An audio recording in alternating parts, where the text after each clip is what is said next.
For when we save this for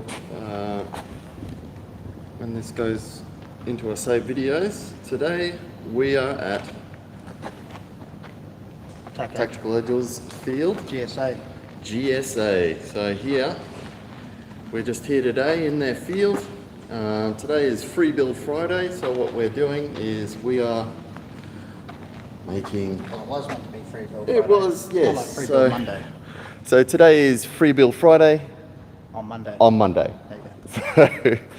So today what we're making is a pretty interesting one. So it's a split scythe gearbox in DSG format. So in Spider-Man colours. In Spider-Man colours. So this is literally a blue gearbox. I'll just take you and show you here. So blue gearbox in a red Chimera with the red guard, and we've even got a blue grip going on there as well to pull in the gearbox. So it's a pretty special one, and we'll be doing a full build on this one. So I'll let the master. So you want to go over exactly what we're making today? Where is he? You. Is he getting a drink? Yeah, it must be. Yeah, he's over there somewhere. Yeah, well, in the meantime, you can fill in a few people. I'll fill in. So what'd you say again? So fill in everyone what exactly we're going to be working on today. I kind of just covered it over, but go in a little more detail. So today, as Brent said, we're going to be doing a DSG. So this one's going to be, set up more so towards like your trigger response. So, not so much a high FPS blaster. It'll be a really high rate of fire. We are going on the 30k DSG on 16, so we should hit about that 48 RPS mark, around that sort of thing. 36k warhead, generally you on 16s you're way up into sort of 60 RPS sort of thing. So yeah, we're going to be going, just for that trigger response and accuracy. It is in a red Chimera with a blue Aztec scythe split gearbox, so it will be Apache. So we will be running tapetless on that one. Brushless motor, like we said, keep the amps nice and low, and all powered by the Leviathan Jeftron V2 optical. So obviously the updated Bluetooth optical MOSFET. And yeah, this one should be a bit of a perler. So I've done most of the prep work on this one because this isn't like a how-to build. This is more just, build along with us, ask questions, things like that. So you'll notice a lot of the short stroking and stuff is actually done. A lot of the prep work, just so you guys don't have to watch a lot of the boring stuff that sort of goes into a build, which is mainly all prep anyway. So we will have more how-to videos coming, and our previous Free Build Friday we went into a little bit more depth on exactly what we're doing. So this time let's get it together, and yeah, we're going to give it a slap on something on this field. So give it a pew-pew at Gelsoft Australia. So building, on a speedball style blaster on a speedball field. So Tac Edge have been kind enough to let us do the build here. Beautiful. So, all right, without further ado, we should get into it. Alrighty, let me just set this up on the table for everyone to join us with, and then we can get into it.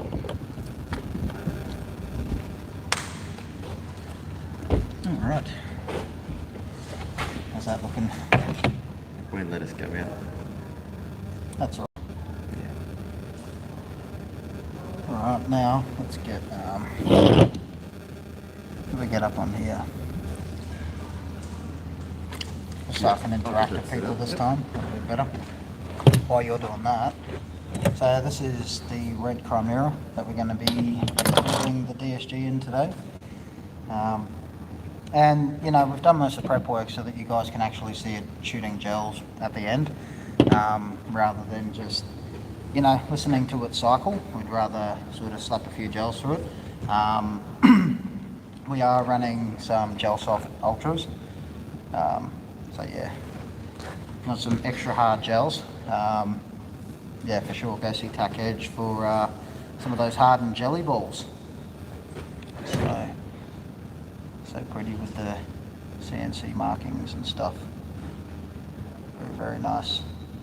We'll start the build in a minute, guys. So yeah, wait for the boss man. Oh, you can get into it, mate, and I'll get this Get all that set up, sweet. Alright, well, stuff it.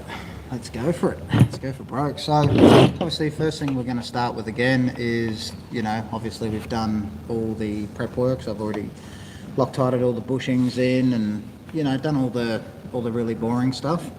So, like I said, we just didn't want you guys having to watch all of that. I'll just drop that. That's very good. So, let's get this a bit more. That's better. That's much better. There we go. Alright, so for those of you joining, we are doing a DSG Free Build Friday, but on Monday, and we are at the wonderful Gel Soft Australia. If you want to come play some speedball, this is the field to go to. If you want to do a bit of CQB, it's also the field to go to. So, this time, I should be able to see some of the comments and things that you guys put up on the other screen. Just bring that up just slightly. Just want to be able to see exactly what I'm doing. Yeah. There we go. Okay. That's better. Much better. There we go. Did you look at that? Very nice. Okay, so smack your hand back.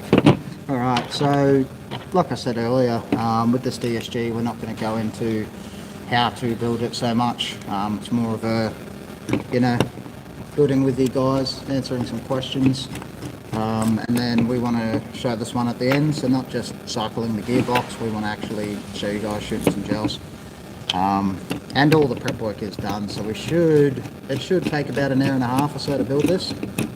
And yeah, from there, it's put some gels down range here at Gel Soft Australia. A little slap on the speedball field. They do also do CQB nights here too, so jump on their website if you're interested in the game. They are at Yatla, so sort of in the middle of the coast and in the middle, smack bang in the middle for everybody. Once again, as always, start with the pinion to bevel, so we're going to go pinion to bevel first.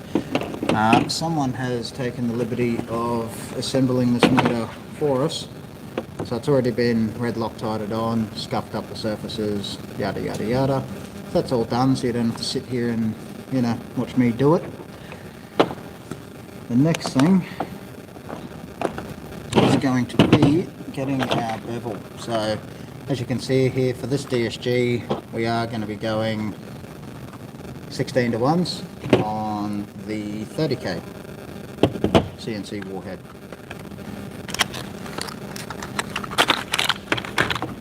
So we're not going to be needing this SSG sector gear. That's going to be put aside.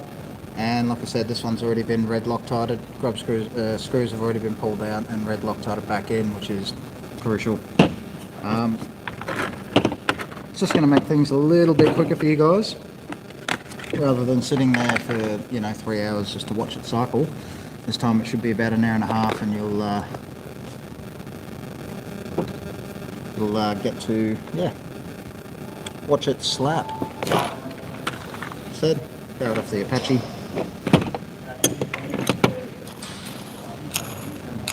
So we always check for a little bit of wobble. Got no wobble there. Make sure, like I said, don't check it on the table, because, you know, see how that's wobbling around. Pretty bad. So up here, not wobbling around. Everything's all good. So generally, because I've done a couple of these builds, I'm going to start with a 0.25 underneath the bevel.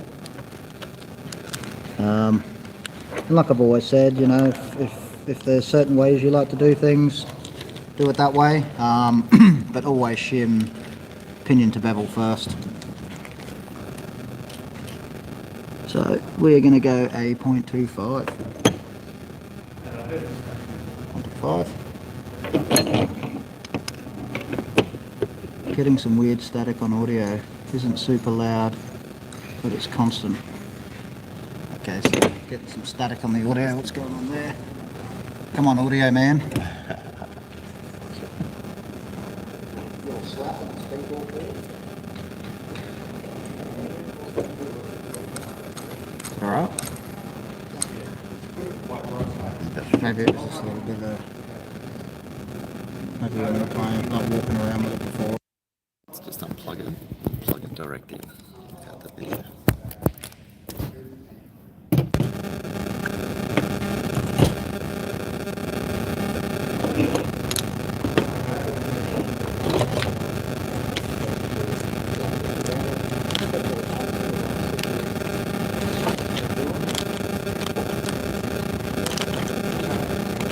Is it just like a part of it? Alright, well, yeah, trying to work out the audio issue. Worse now. That's it.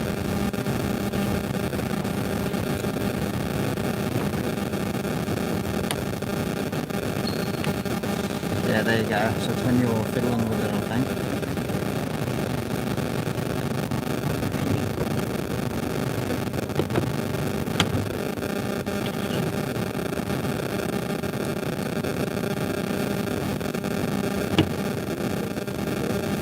I think it was when you were playing around, like walking around with it.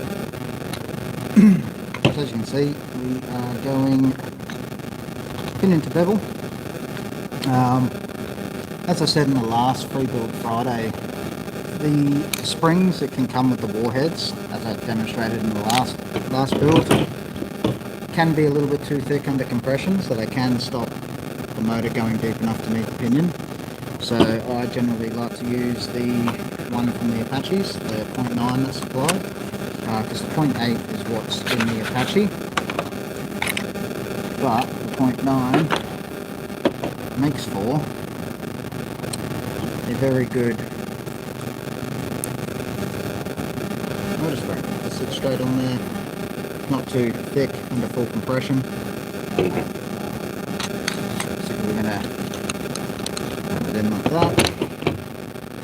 Now, once again, first things first, get our pinion depth to our bevel set. Once we get that set, that's when we can start shimming our bevel up to meet the pinion. So this is going to be a Spider-Man build. So Spider-Man DSG, pretty interesting sort of contrast of colours. Really done one, I guess, red and blue before, but I think it's going to be such a contrast that it actually works. So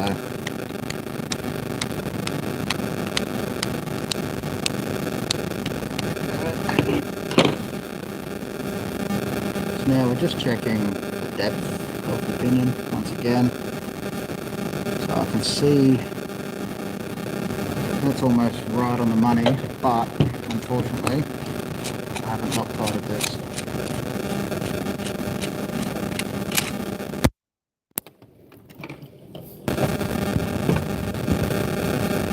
Something seriously wrong. What if you unplug the mic? Just use the phone one. Yep.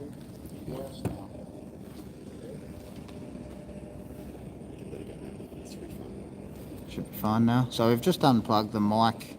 I'm just going to use the phone's mic.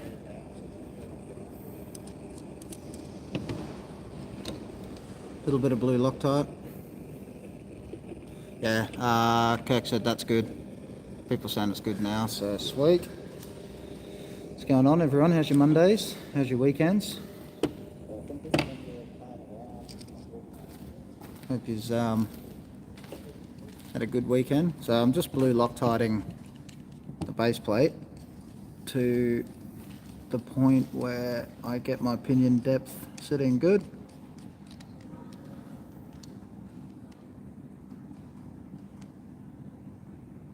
If I bring it up to about there, I generally like to look from both sides.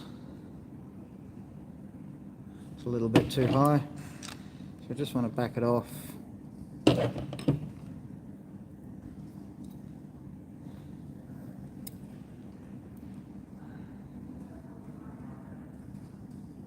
Let's go a little bit deeper with it.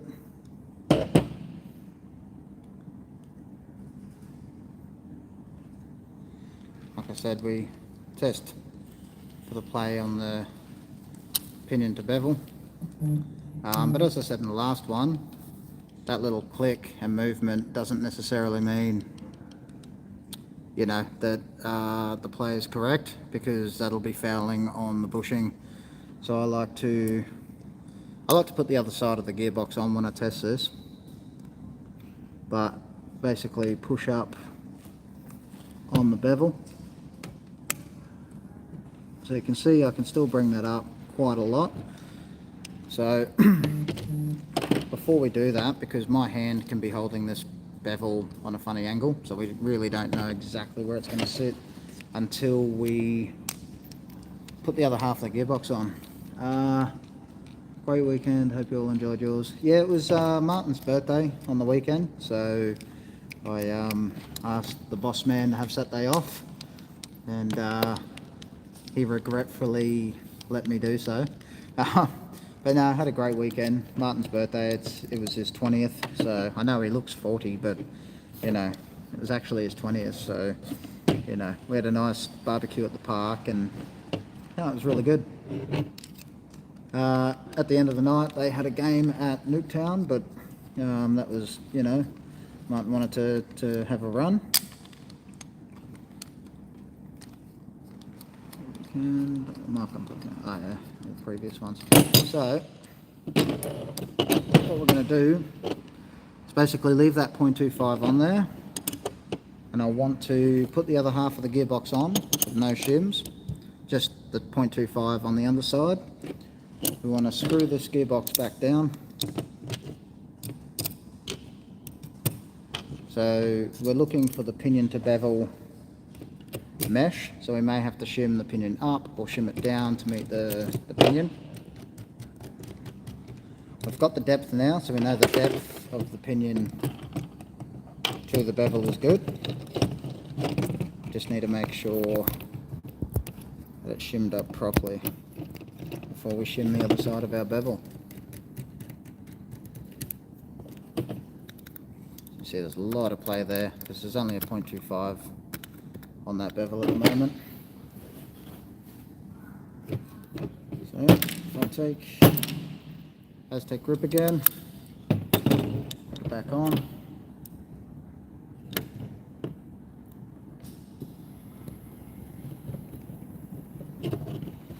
Yeah, sorry we couldn't do the free build thing on Friday.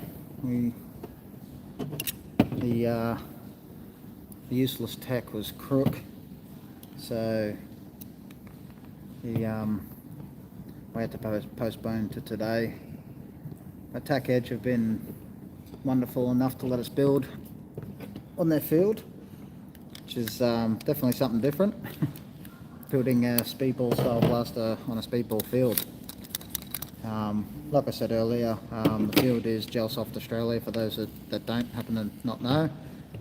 If you want to book in for a game, I'd highly suggest that you do it, because I've played a couple times here, just like a couple scrims.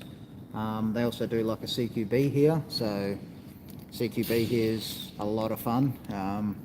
You know, you go around and hunt and things like that. So yeah, they sort of cater to a lot of different playing styles here.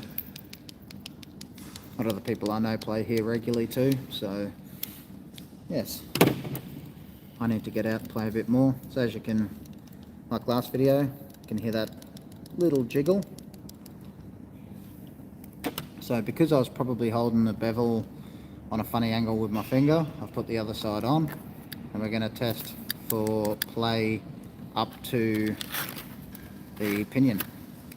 So I generally like to give it a bit of a, loosen it up so you can see. If you shim too high, shim your bevel too high, you won't have any sort of play there. There'll be no click.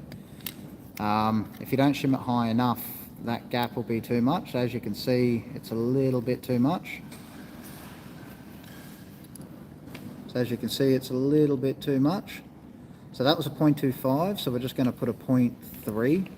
Take the 0.25 off, put a 0.3 back on it, because that bit of play there, it's a little bit too much. But we don't want to bring it up too high, because then we lose the meshing. It basically, the pinion is rubbing on the bevel at that point. But we want to eliminate that gap down to a 0.1, as I said in the last video. So we only want a 0.1 gap between the pinion and the bevel itself, so it should only be able to you should only be able to push that bevel up by about 0.1 before it fouls on the pinion. So because we have no shims on this side, when we're pushing up, it's fouling directly on the pinion. So we now know that we're not shimmed high enough.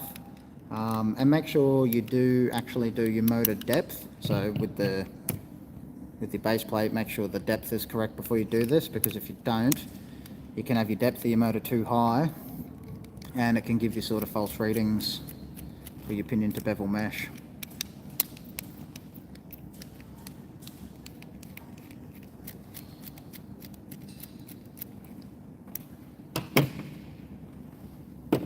So pull him back out. As all of you know, this is the most time-consuming part, sort of shimming the pinion to bevel. It's always my favourite part of a build, depending on what groups and stuff you're using, which can always be a lot of fun.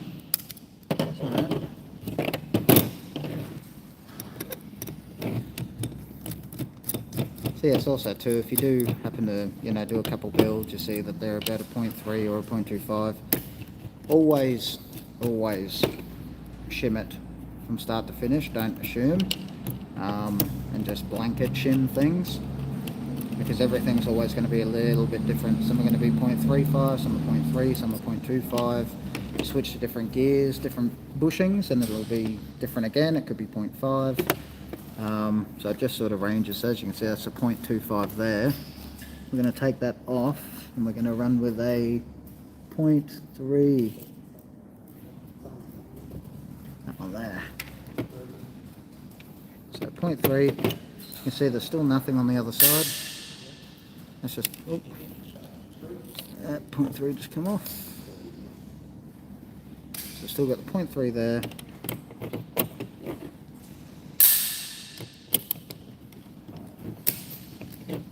One of the mods we're going to be doing is a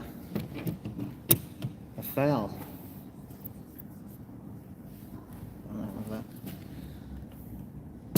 Oop, yeah, sort of just see it, kind of.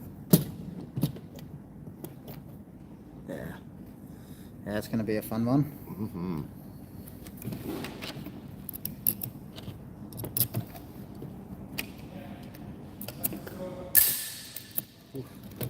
It's a nice affirmative bolt release. Maybe Tyrannus. Maybe. Maybe. Maybe. We'll see. We'll see.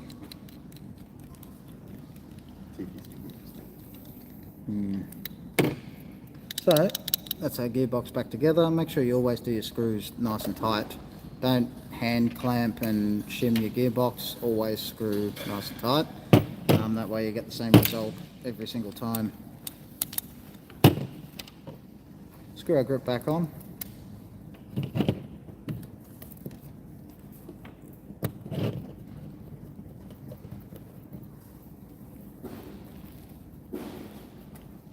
Boom. Yeah, if you guys want like a more in-depth how-to, go back and watch the previous free build Friday. We went into a bit more detail. This time around we're not going into so much detail, just sort of running over some things. Shimming is my least favourite part of this job. yeah, me too, man. It's it can be a headache sometimes, but worth it when you get that perfect crispy sound at the end of it.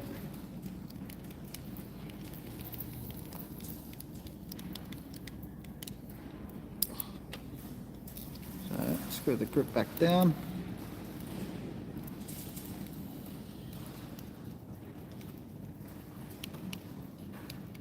I mean, I'm forced to shim. Boss man doesn't put my pay through if I don't, so. Whereas you have to provide other services. Not like last free build Friday. That was Pants Free Friday. No, that wasn't Pants Free Friday. That was Free Build Friday. No, I got it wrong. I got the wrong memo. I noticed. Yeah. Luckily people couldn't see that. So I'm not sure if you can hear that little click.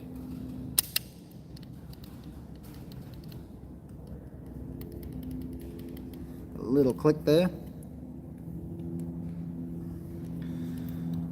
So, just a little bit. It is probably just a little bit too close for my liking to the pinion. I can feel it ever so slightly rubbing on the pinion, and like I said, we don't have any shims on this side, so that is just pure, you know, fouling on the pinion when it does foul. So you're testing for a little bit of play here, and that nice, not sure if you guys can hear that, but that nice little click on the side. That little click is less than 0.1 at the moment. So what I'm going to do is I'm going to take another 0.3. So this is what I found. Sometimes you can take a 0.3, put it on. It can end up a slightest bit too tight, going from 0.25 to a 0.3. So then you take another 0.3 and replace it with that 0.3, and it'll free it up. So it's like there's tolerance in shims themselves, which, you know, obviously they're just pressed and they can fall into, you know, their own QC problems. So yeah, it's just things I've come across before. Or sometimes you use a 0.3, take it off, put 3.1s instead of a 0.3, and that can free up that little bit of play that you're looking for. So, you know, theoretically it's 0.3 and 0.3, just different ways of sort of achieving 0.3, and you end up with a slightly different result. It's never like major, but it's usually just enough. So take the grip back off.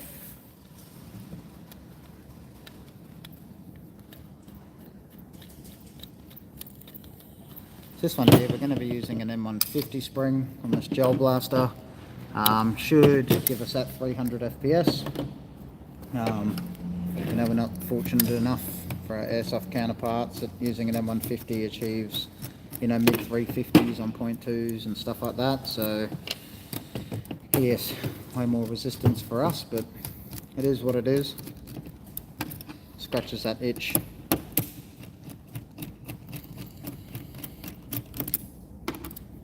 So back off with that 0.3. Oops.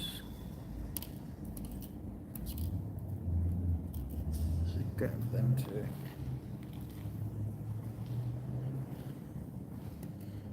That one. And we try again. This is with another 0.3 now. So 0.3 and 0.3. Now this happens with every type of shim. So from SHS to Aztec to you name it, it happens with all of them. And then if this doesn't work, I'll basically take 3.1s and see if that frees up that ever so slight bit that we're looking for.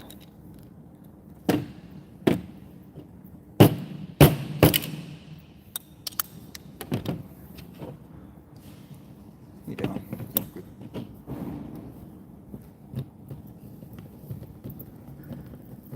Right, so now if this stand like extended a bit.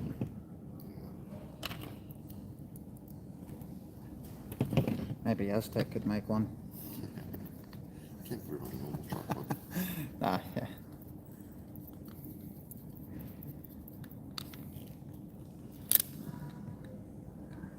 As you can see though, because we are going high rate of fire DSG, I have already done the AOE with the Aztec AOE spaces, which sort of interlock like a puzzle between the head and the body. And I have removed all unnecessary teeth. Now you don't have to do that. Generally I don't, unless I'm going like 70 RPS, like a, you know, like a 12:1 DSG. Then I'll remove all the teeth, because the faster this moves, the lighter you want it to be. Not really necessary, but will help with lightening up the piston a little bit. Right, so screw this part back down.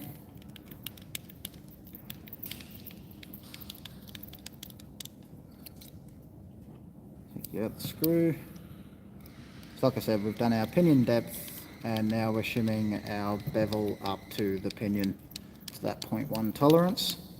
Once we get that, we'll shim the play on the bevel. That little click, ever so slight click, you can sort of hear.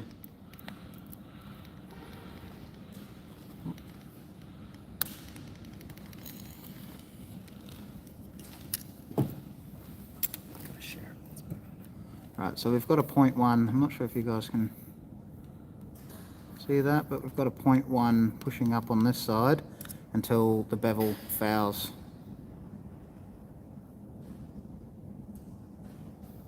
So that's another 0.3 shim that's given us that little bit of free play.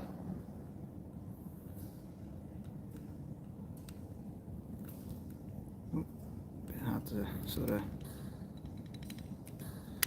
So that has brought our bevel up to the pinion now. So there's about a 0.1 mil gap between the teeth of the pinion and the bevel's teeth for meshing.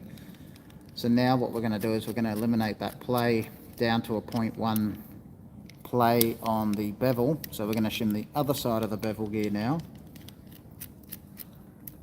We don't want to shim that too tight, because then we're not allowing our bevel to breathe with the pinion. And that is where it'll decide to find its own wear point somewhere in the gearbox. So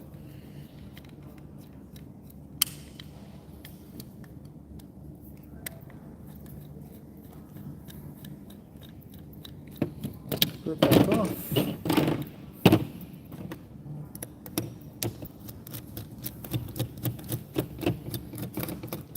There's something wrong with the mic attached to this. Someone did say, do you have the phone too close to the mic? Yeah, Also could be the case. Experiment. So you can hear the gearbox screws like snap as I release them. So as you can see, we've now got the 0.3 shim on that side, nothing on that side. We've closed up the gearbox, put the grip on, put the motor in, sorted the depth, and we have pushed the bevel gear up so that there's no shim on the other side. So when we push it up, it's purely fouling on the pinion. And we brought it all the way up to that 0.1 mil of a click, and that 0.1 mil of play and tolerance. And we've got that nice little click on the side of the gearbox, and the bevel is free to move up and down with the motor installed in the grip and the gearbox together. The bevel does move up and down by 0.1, which is to optical MOSFETs like the Leviathan not detecting the sector gear properly, and meshing with your piston can be a little bit off. So if you shim it too high and you know your sectors on the outside of those teeth, it's not good. You will blow your piston. So just got to keep all that in mind as we're shimming. So what we're going to do now, I've just put a 0.5 and a 0.2 on top or underneath, however you want to call it, with the bevel.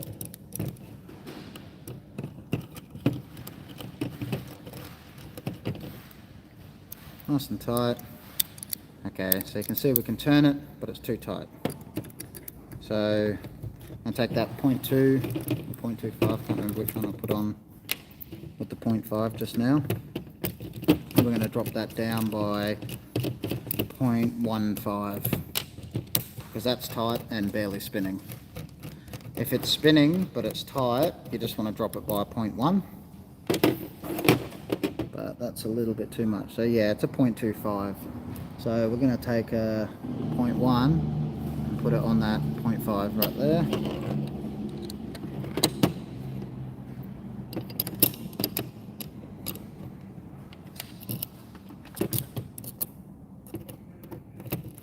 Close them back up, like I said, nice and tight every time. No hand clamping. Does not work.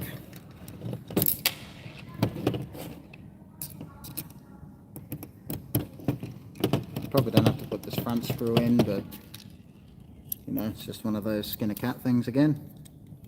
So now with it fully tight, I can hear a little click. So that tells me that that bevel is now moving up and down. and it is moving up and down by less than 0.1, to be honest. So I probably don't want it that tight. So it's at 0.6 now. So we want it to basically be a 0.55. So once again, beauty of Aztec shims is we can take a 0.35 and a 0.2, and that should free us up a little bit. So we do have free movement there, but it's literally a 0.05 free play on that bevel, which is just a little bit too tight, considering we're at 0.1 of shimming for the pinion to meet the bevel. So 0.5, that's 0.1.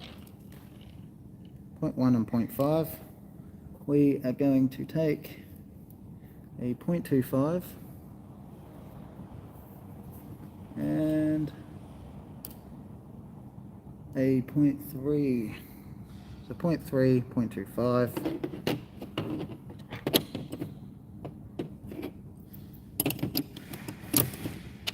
And now we should be golden. Should be happy days now.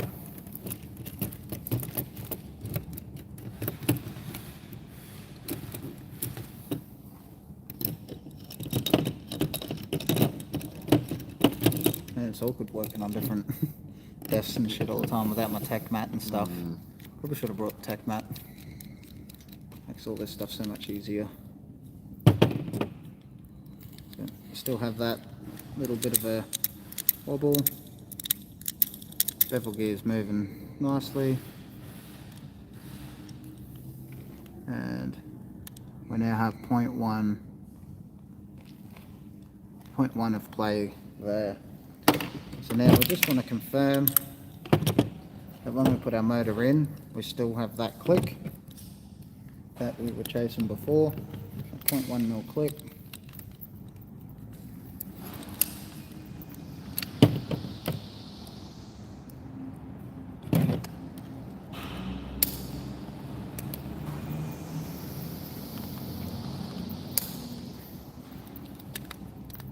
Alright, crank it down nice and tight.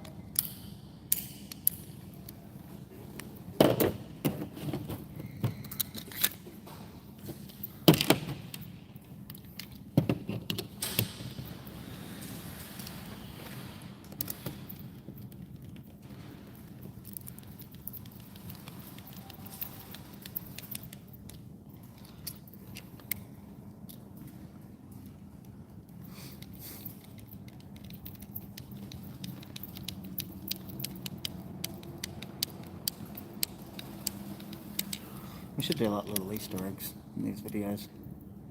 People who find them get like a $3,000 or something. Yes. Your shout. Yeah, thanks.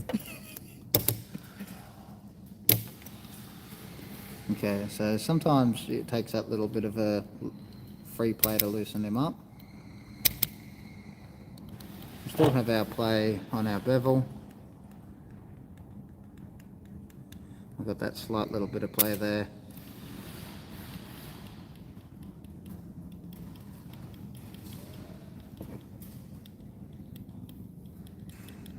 So as you can hear, still have that play. Bevel gear is moving. Not sure if you can hear it, but that's the bevel bouncing up and down on the pinion.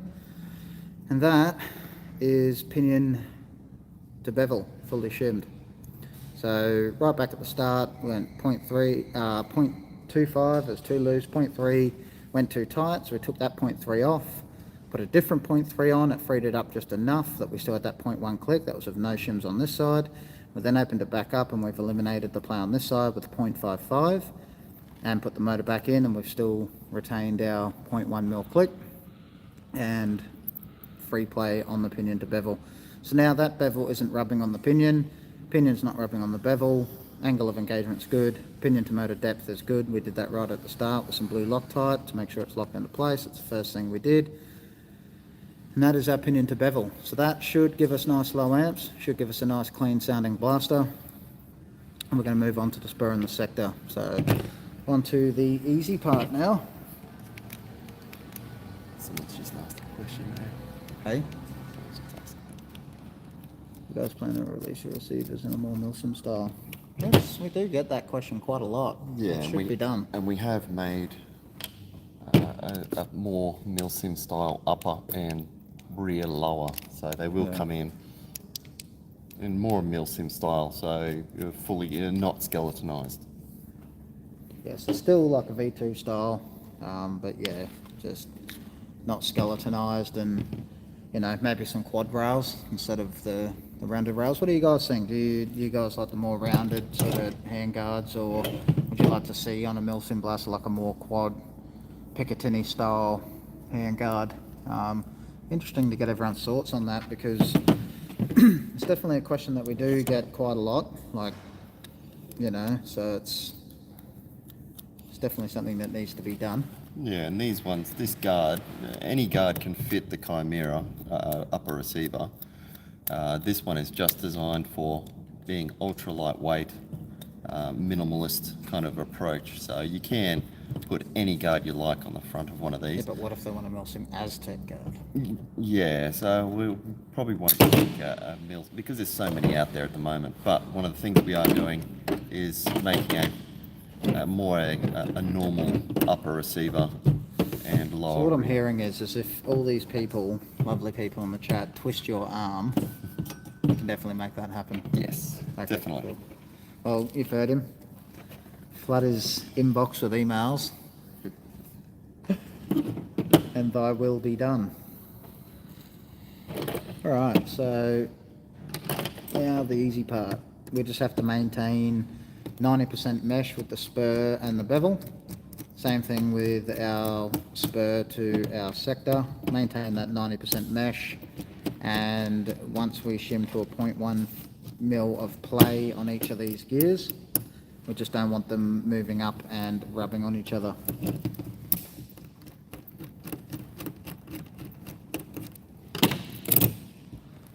All right.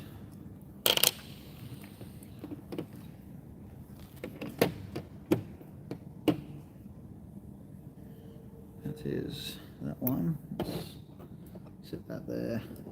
Just make sure you don't lose any of your shims. It's happened, well, happens rarely, but it has happened, and it sucks when your shims come off and you don't know what went where. So once again, first thing we do is check that the gear itself from factory isn't bent. So give it a spin in there. Just make sure, you know, you're not sitting it on a table, because sometimes, you know, it can sort of push on the other side. This one's nice and straight, so we're going to roll with that one. And we know that we're at a 0.55 underneath that bevel, so I'm probably going to start with a 0.35.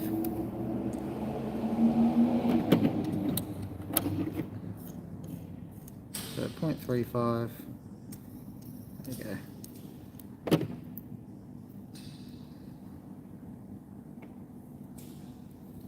Right, 0.35. Now what we're looking for here is the gap between the spurs face here on this face and the bevel.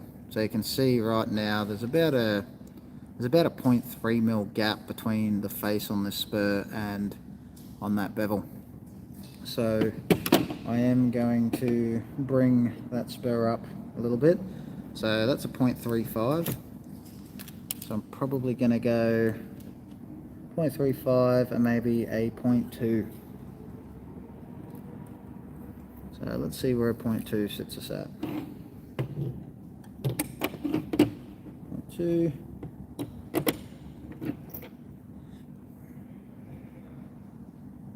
Ooh, that's pretty close. Don't know if you guys can see down in there, but there's about 90% mesh between that spur and that bevel right now, which is sort of exactly what we're looking for, especially on like a DSG. You want maximum amount of meshing. Thanks for this reply. I look forward to of your products, and the quality is next to none. Awesome, thanks man, we appreciate it. You know, we do try our best and we stand by everything, so you know, all feedback is definitely something that we're looking for, good or bad. Got to take the good with the bad, got to take the rain with the sun. So appreciate that. Next one is we're going to shim the sector height. So some people like to completely eliminate all the play on the spur now and do each individual gear. That's 100% fine if that's the way you like to do it. There's absolutely nothing wrong with that. But starting your shimming off the spur, yeah, that's a bit of a no-no. So that was a little bit too close there. It was just rubbing. So I'm going to take a 0.15.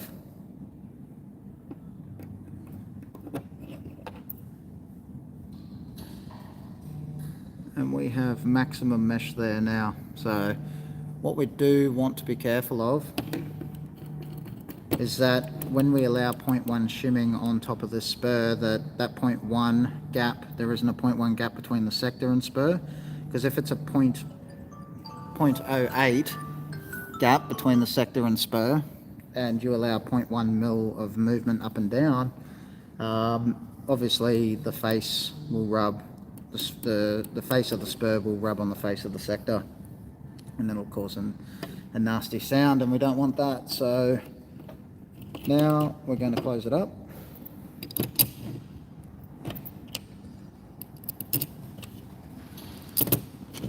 I like to put no shims on top once again, just to see what sort of play we've got there and what sort of shims we may need.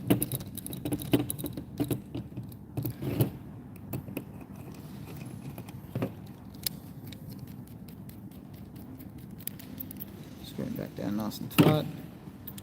Obviously, you know, we've got lots of free play here. Oh, nice shorter barrel. Perfect.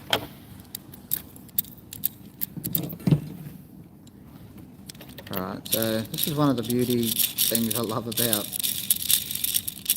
not that it matters right now because there's a crap ton of play on these gears, but once we sort of start eliminating that play, we can actually see if the sector is rubbing on the spur. So right now, you see how that's about 0.2 mil of play, maybe a 0.25, so we're going to go a 0.15, and that there is about 0.5 mil of play. So let's go a 0.15, and we'll start with a 0.35 on top of the sector, work our way from there.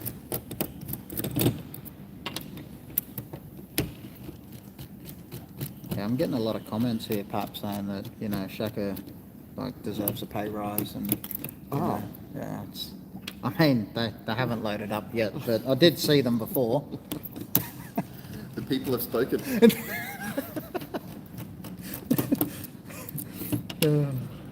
Alright, so we said a 0.15 on the spur, and we're going to go a 0.35 on top of the sector. Go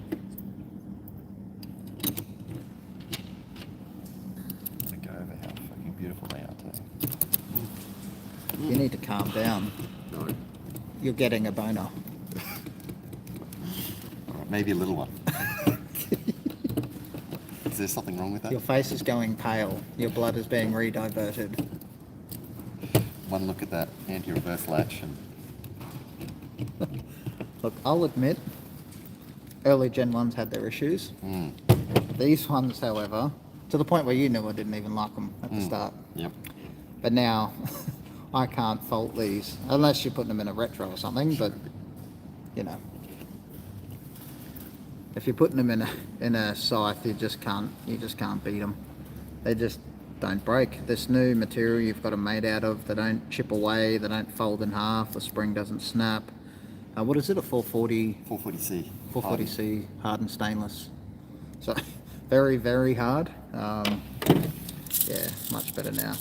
Now we have a healthier spin on these gears. Interesting stuff. Can't wait for my ARP. Tyrannus ARP9. Oh, that's right. We've got to do the terminal. That was meant to be this one. Damn it. All right, so we had a 0.15. I still got probably a 0.1 at least we can put on top of that. And you can see when I push on that sector it is pushing on the spur as well, but we'll eliminate that in a second. So let's go 0.2 and 0.15. Oh wow, look, it's just, you know, showing people my knuckle. Yeah. Just felt sorry for it. Look, I'll get better at this Yes, over time. no doubt. Right now, I don't like being on camera. Boss man knows this, but I also have children to feed.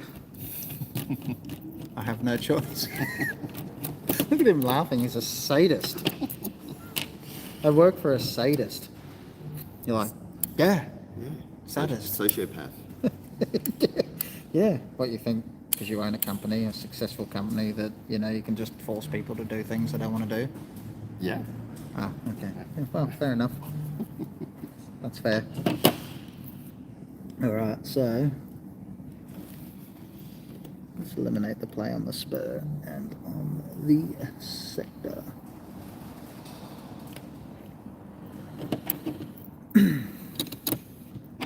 Now, like I said, we want to get all the play on these gears down to about a 0.1. You don't want to start going too tight on them. Metal on metal sort of finds its own wear point if you do. You want to give it that space to breathe. So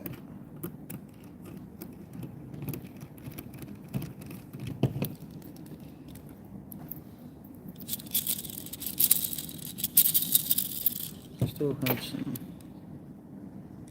No, something's a little bit tight. Okay, so the spur is ever so slightly tight, and so is the sector. So we got free play, so it is spinning, but the play on those two gears is probably 0.03, which is way too tight for my liking. So we are going to free that up ever so slightly.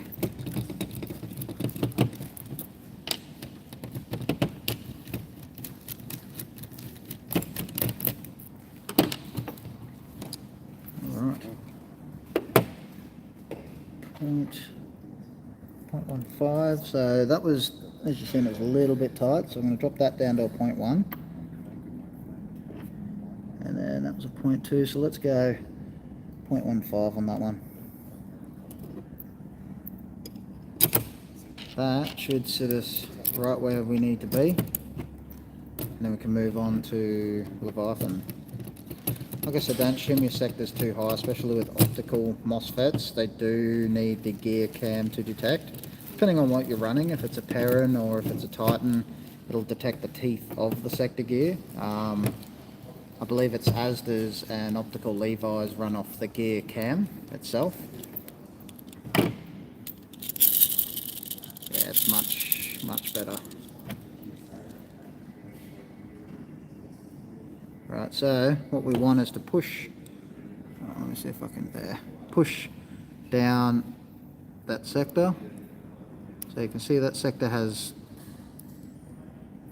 it's about 0.1. So if we put a 0.1 on that, it's going to stop spinning, and that's what we want.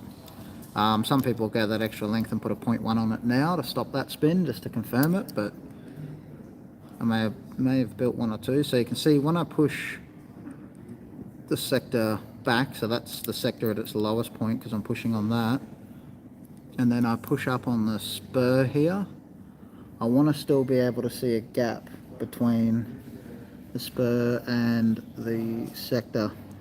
So that is almost 100% mesh, which is not what we're looking for. It's a little bit too close. So we're probably going to take like a 0.1 off the top of the sector here, put it on the bottom of the sector just to bring it ever so slightly away from that spur. We don't want to go too far, we start losing too much mesh, and that will cause higher amp draw because the meshing of the gears themselves are struggling a little bit. But we also don't want them pretty much at 100% because they will rub on each other. So I'm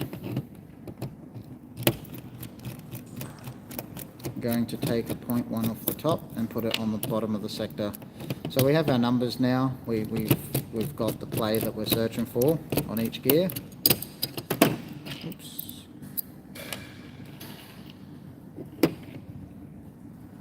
back on the Spur. Now, what have we got? 0.35. Just 0.1. Right on the bottom.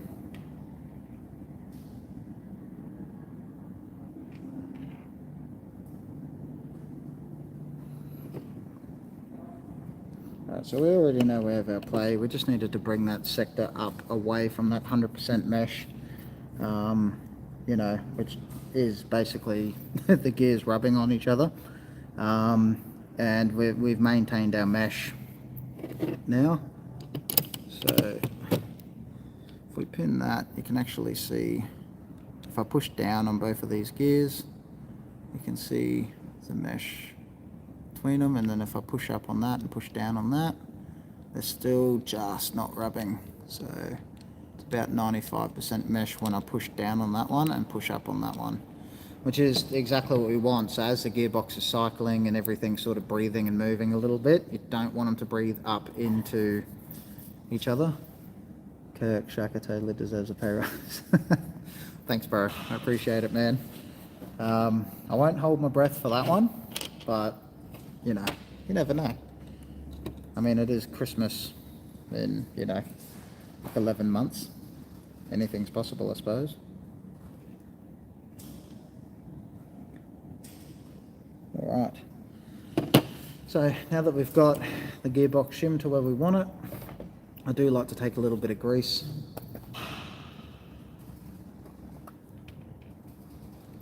Now, like I've said before, it is like a PTFE grease, so non-petroleum based, so it's not going to damage O-rings or any sort of circuitry, electronics, things like that. You can use nearly anything you want. There was a tech back in the day that came across a blaster that had been Vicks Vapor Rub inside. Yeah, don't do that. Don't do things like that. But yeah, generally if it's a PTFE grease, you can sort of get away with using it. Silicone sprays, things like that, don't be using that either.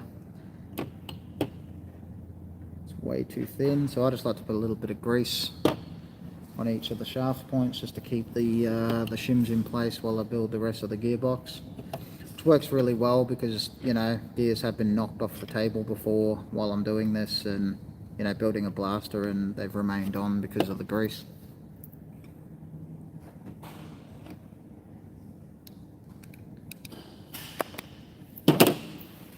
Alright, so Leviathan time.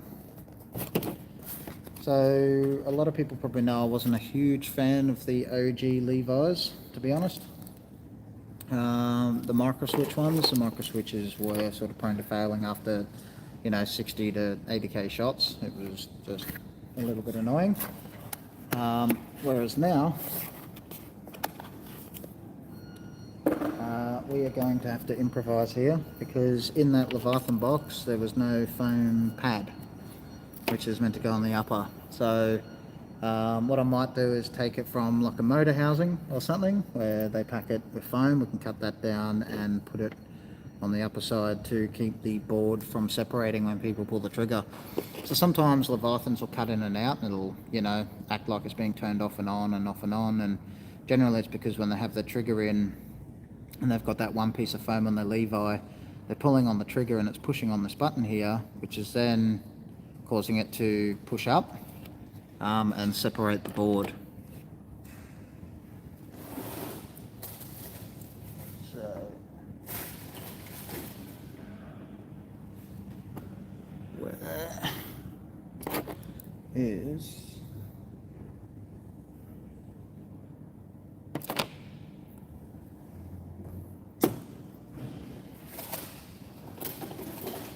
bear with me 1 second, guys.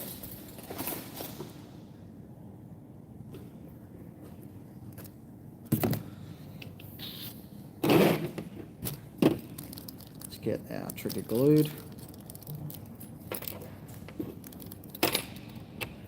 Oop. There we go. Now, I like like to put just a little drop of glue. That's where the trigger goes, just to keep it in. It can get sort of annoying sometimes. Little drop of glue. And now with this one we are going to go pretty touchy, being that it is a DSG. I believe it's a 0.9 for this grub screw.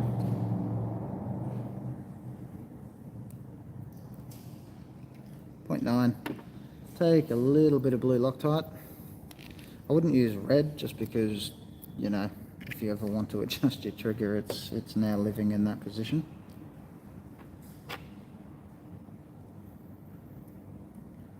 Take some blue. And start about there.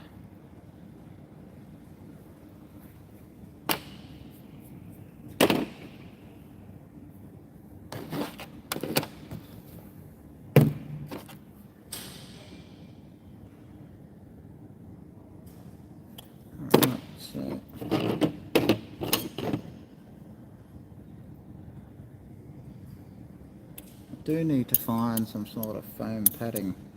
So once the boss man comes back, we'll go back to the Levi. For now, we'll move on to the upper. Need some sort of foam, like dense foam. For some reason that wasn't in the Leviathan box just now, which, you know, can happen. I guess it's happen with anything that's being assembled. So we're going to move on until the boss man comes back to the upper.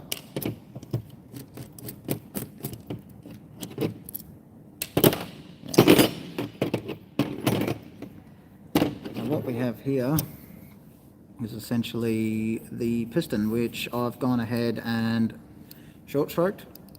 So as you can see, it is short stroke tooth for tooth. And that just essentially lightens up your piston. So we've lightened it up enough to the point where, you know, it's just weight reduction. So because it's moving so quick in there, it just helps with the cycling of it. I am using a red AOE spacer, so that should bring us back to our 12 o'clock. In fact, I kind of know it does. But the way we can test that, take your O-ring off if you're using an Apache, just because Apaches remain sort of under full compression all the time. So, a little bit of grease. Grease. Pure silicone oil, 1000 CST or 80 weight. Either or, it's just RC shop oil. So install our Apache like so. There's no O-ring on here, so just be careful when you do put it in the cylinder. You do not want to scratch the inside of your cylinder at all.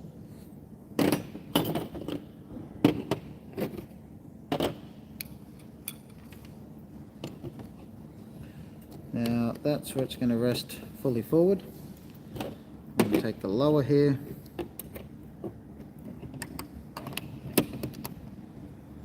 And now we're going to sit it, so you can see that's where it interlocks. Gearbox is flush. I'm not sure if you guys can just move forward.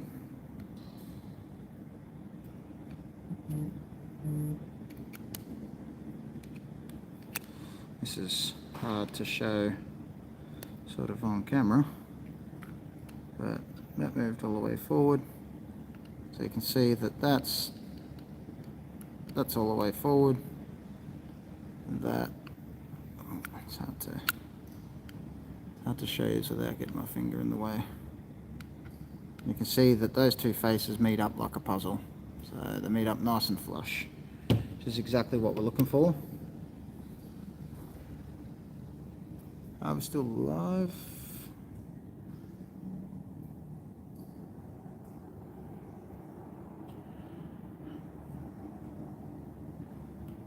Okay, so something's going on there. You guys still So let me just see. Alright, and we're back. This one's got a blue trigger too. Fucking Steve's a legend. Oh yeah. We're back online. We're What back about that? online. Oh, that's because it would have lost the connection on that one. Yeah, but we're back. Sweet. Sorry about that, guys. We just had a overheating issue just now. So, yeah, I reckon we've been streaming for 35 minutes. Oh, it's picked up from the original sort of stream. Alright, so we've had a bit of an issue with the overheating. Pack Edge have been kind enough to help us out.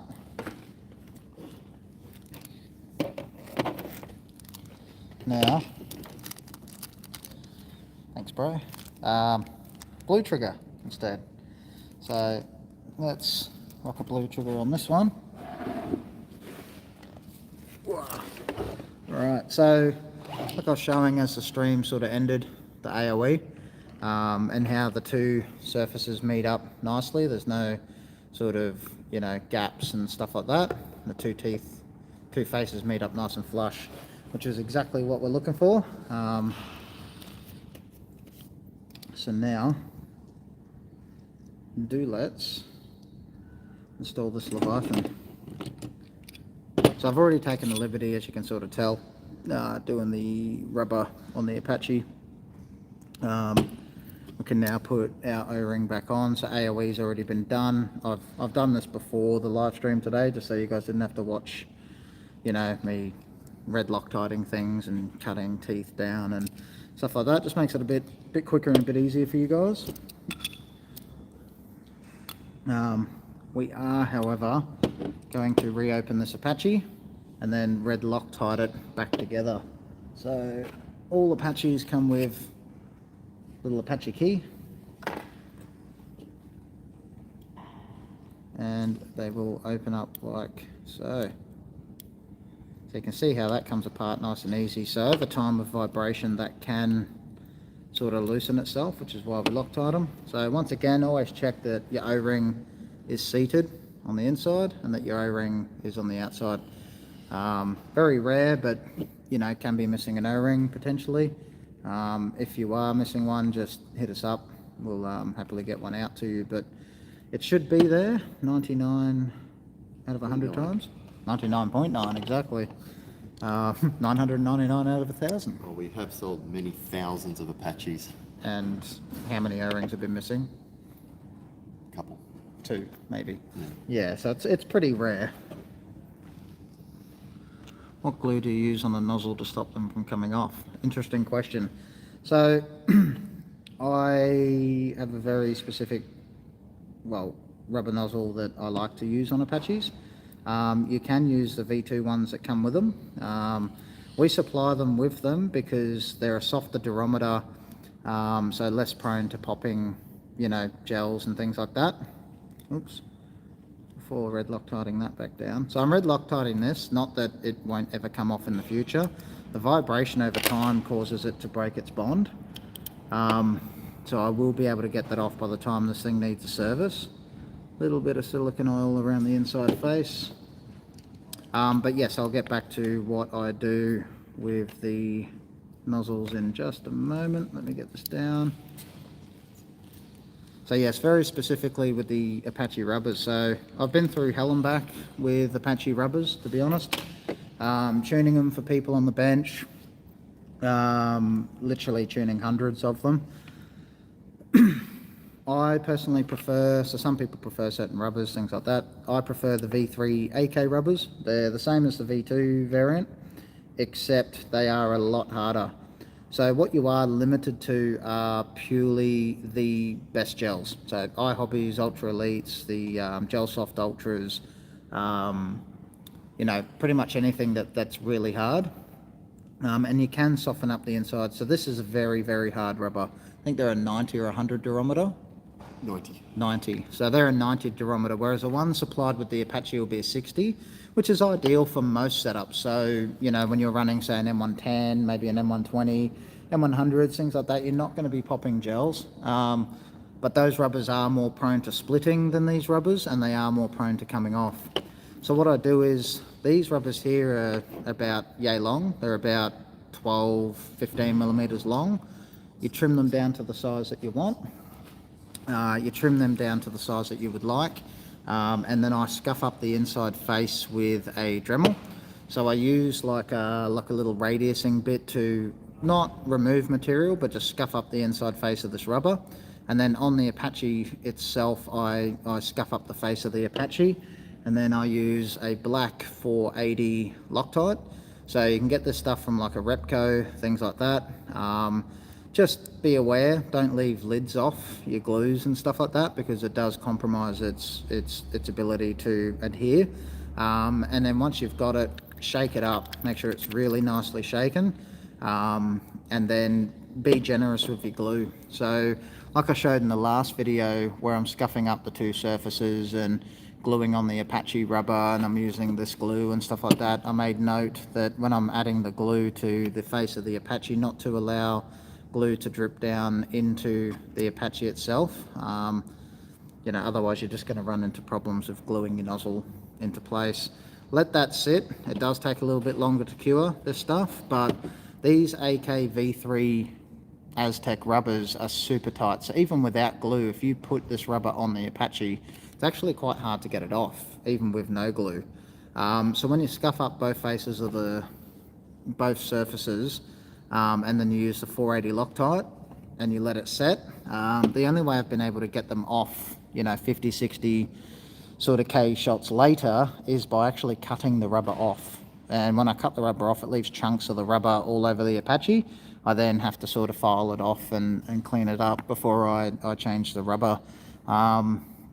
So yeah, been through hell and back with the rubbers. Now these rubbers, you're never ever getting them off. They're never going to split. They eliminate double feeds way more than the V2 Apache rubbers. We are going to start shipping Apaches out with the V3 rubbers, and also the V2, and anyone who's got an Apache, hit us up. We can ship you out some V3 rubbers. Just through trial and error, we've come across, getting rid of the double feeds, rubbers not splintering off around the base and flying off, or rubbers just flying across the room, things like that. So that if you stick to that method, they live on there indefinitely at that point. But like I said, they do smash softer gels, especially on things like DSGs or like M130 springs and stuff like that. So you do have to make sure that you are running a really good gel. Now, let's get back to lubing up the Apache. Run that around. So I'm not going crazy amounts of silicone oil, because you don't want too much. It'll just end up in your barrel, which can be highly frustrating. Once again, 1000 CST or 80 weight, literally the same thing. RC shock oil, a few drops on the inside. Make sure that the Apache stays forward. Stays forward like so, and that is our upper. So short stroked, we've dremeled off that second tooth there. We've cut it on a 45, half cut it and removed all the excess teeth to lighten up the piston. We've checked the angle of engagement on our sector gear for where it picks up the piston, and now we can go back to installing the Leviathan. So just got to wait for Boss Man to he's just soldering on terminals for me, because yeah, we didn't bring the soldering iron. So, which is really good. Yes. So is there any we were going to run this black trigger. I'm now going to swap it to the blue trigger. So just being that blue gearbox, blue trigger, Spider-Man build, it'd be pretty cool. So I'm going to remove this trigger spring. But yeah, any questions, just put them forward, guys. We are making quite a few changes to things, and as someone mentioned earlier, we're bringing out a Milsim style Aztec receiver, and yeah, the answer to that one is yes. We most definitely are. So look out for that one. For anyone who likes that sort of realistic look to their blasters. So I've just pulled that trigger spring off. Little dab of super glue. And let's put him trigger spring back on. Just enough super glue just to sort of hold it there. Don't have to do it, just makes life a little bit easier. While I wait, I'll get all that out the way. Also too, we will be using a SHS spring. This one here is an M150, which, like I said, pending barrel length, so Tack Edge have supplied us with one of their stainless barrels. So we will be using this one in this build. And this one may be a little bit too long, so it may need to be trimmed slightly, just because bearing in mind that with a DSG, you are only getting sort of 50% of your voluming down. So yeah, you just want to make sure that you're not running too long or too short a barrel. I like to scuff up the face of this barrel.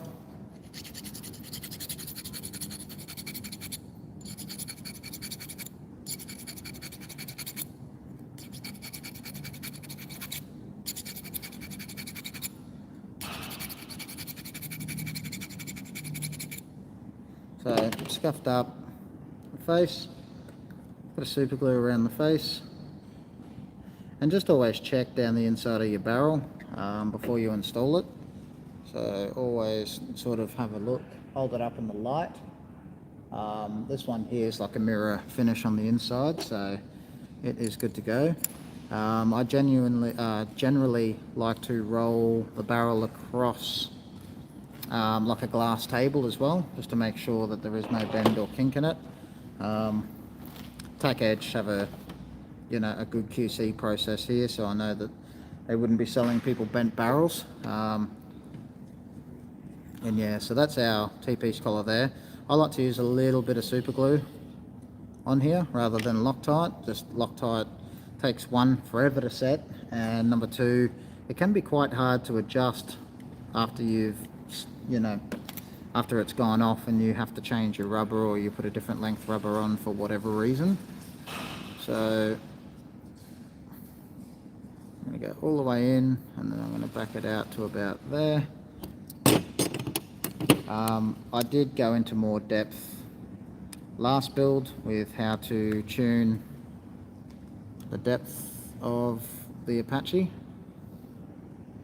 so I won't do it this time. Might have to go back and watch our last free build Friday. That's about right there. It may need some fine tuning, but that's where it's going to be.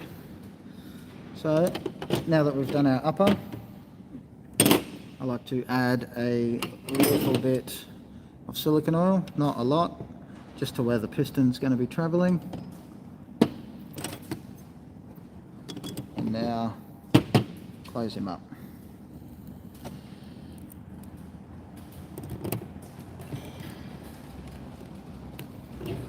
Close it in nice and tight.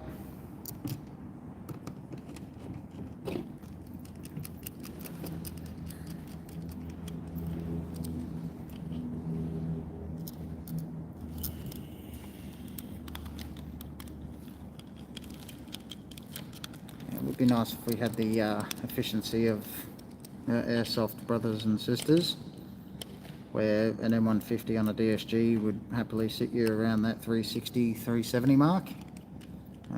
We just don't have that luxury with resistant ammunition.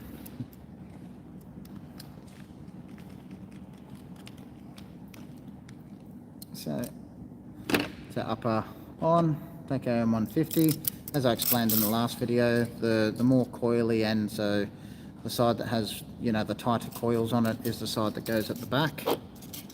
Our spring retainer, just make sure that that is rolling around nicely. You don't want that being stuck or not moving.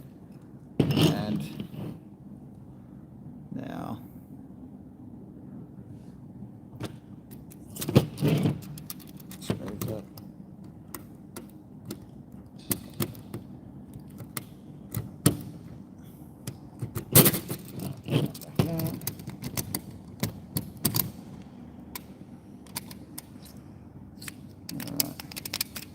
that's seated. There we go. Okay, so now that's seated in place. That is our upper fully assembled. So with our lower, let's install our Leviathan. So before doing cable management, I like to sort of bend this out the way, bend these out the way ever so slightly away from that hole for where the receiver screw is going to go. You know, like I said in the last video, don't yank and pull on these wires, things like that. And when you're holding the board, notice how I'm holding it sort of at the top and on the sides. Try not to hold the board on the faces like that, especially if if you're working on, say, carpet and wearing socks. You don't want any static to go through the board, just like you would if it was, say, a PC board or any sort of circuitry board. You don't want to be doing that too. It's not healthy for them. So Tack Edge have thankfully supplied us with some foam, which is crucial for the Leviathans for keeping the top board on. Now, where did that screw just go?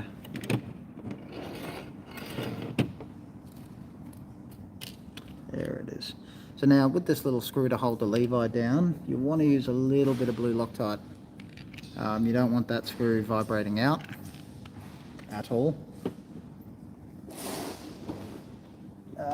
because it will cause all kinds of nasties in your blaster.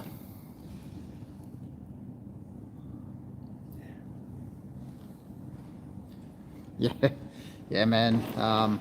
Years ago I was working on Gen 8s, and yeah, the spring retainer may or may not have flew out the back and ricocheted off my forehead and put a hole in my ceiling. It was just lucky that I sort of didn't have it directly pointed flush with my forehead. So yeah, that thing flew out at probably 200 feet per second. And that was one of the metal spring retainers back when Azraels was chainsaw. So now with this one, I like to, this main wire here to the battery, I like to put that one down first. So like I said, it's bent out of the way from the main receiver pin, and all the way through like so.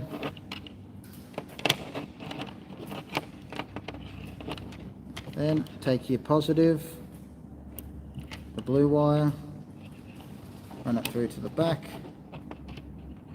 and then take your positive to your motor, untangle the cables, which I probably should have done before I did this.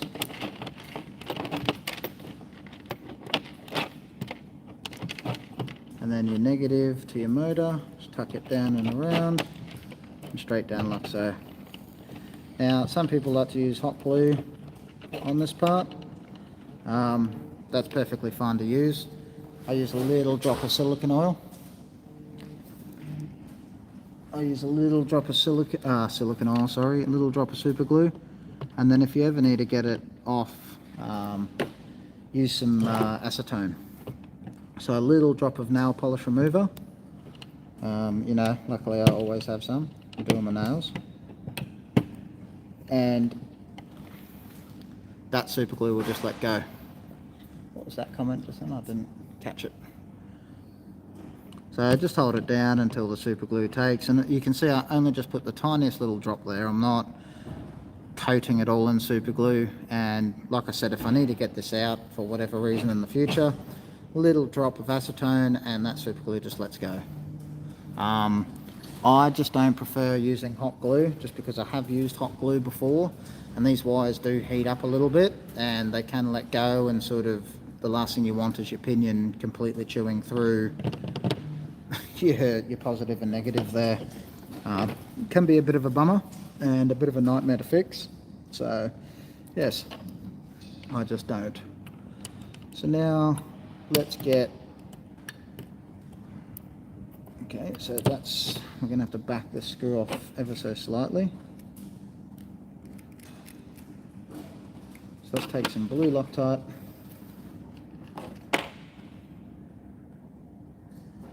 Ooh, that's a lot. So some blue Loctite. Let's go to about there.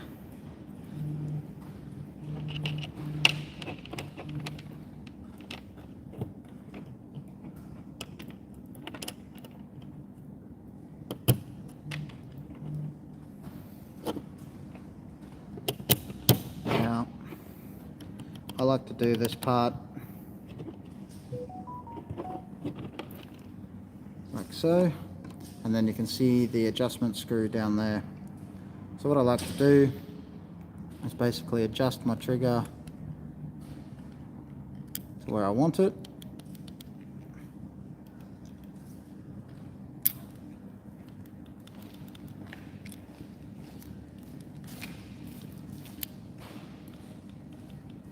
Alright, so now I'm pretty much there.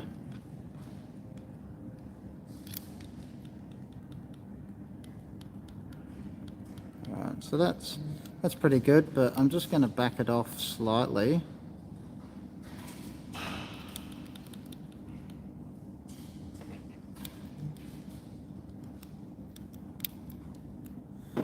Just because the last thing that I sort of want is him not being able to reset it properly.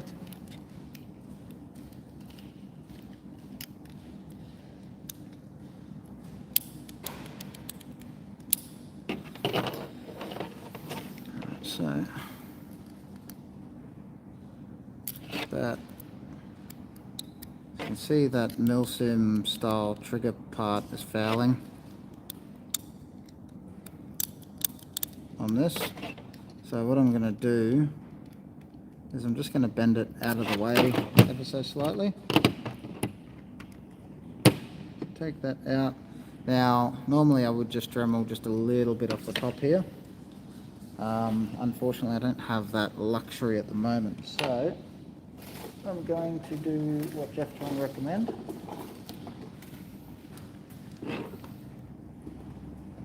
That is to very carefully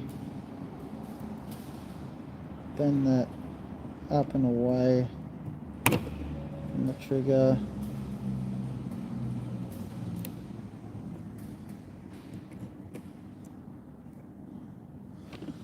Let's see if that clears us.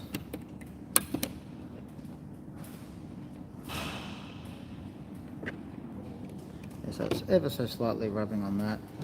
So I wonder if I can just file just a little bit off the top.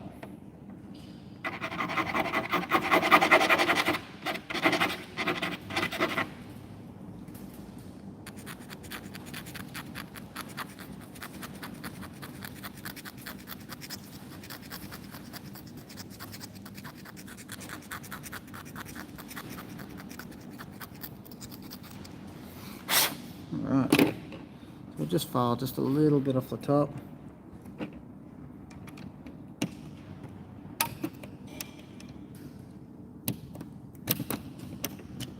What is that?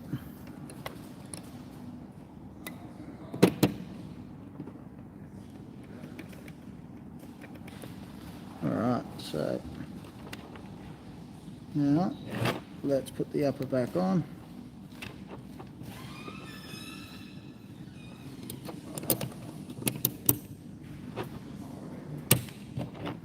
Alright, upper's back on. That's a bit better. Now we can tighten it back up.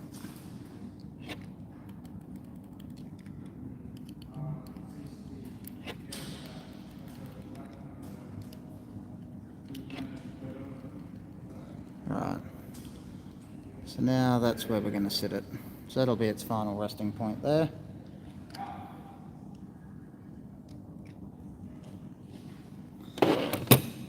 Now we are golden to install the gears. So once we get these gears in, we can basically install it to the receiver and start sort of slapping some gels through it.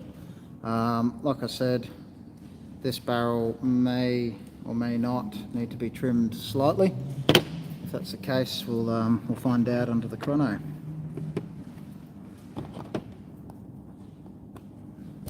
Get some stuff out of the way. So a little bit of grease in the bushing holes. Both sides.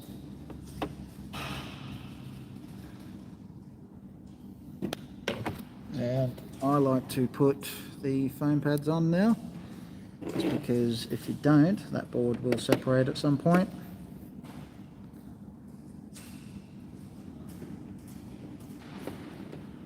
Up there. See, I've got grease on the bottom of that one. And then I like to take just sort of a couple drops of grease like that, and then take a little toothbrush,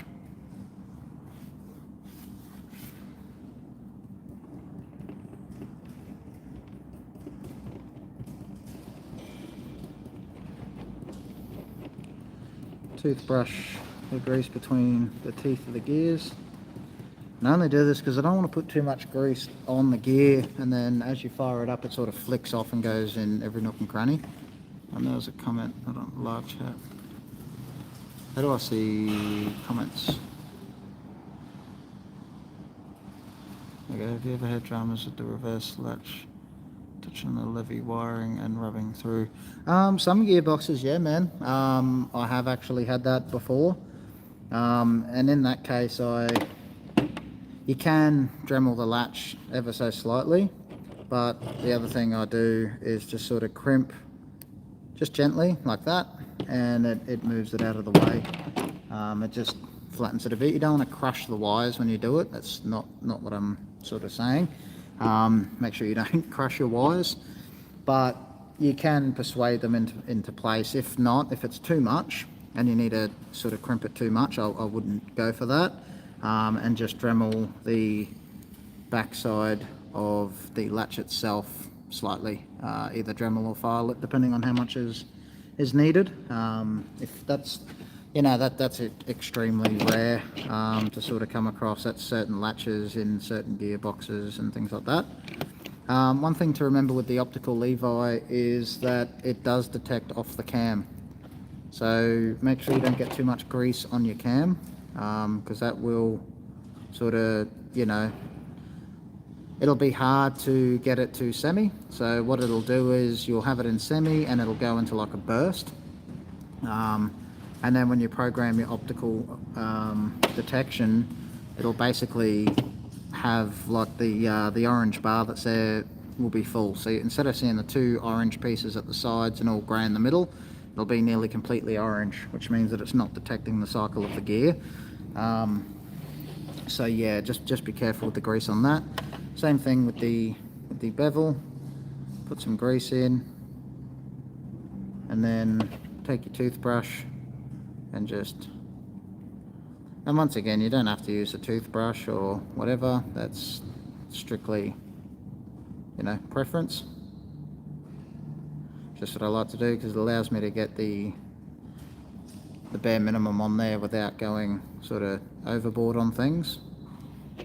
And then that way you can, when you open it up down the track, everything looks like it is now, which is ultimately what you're chasing. So got the upper complete. Get this stuff out of the way. And now the magic of Aztec anti-reverse latches.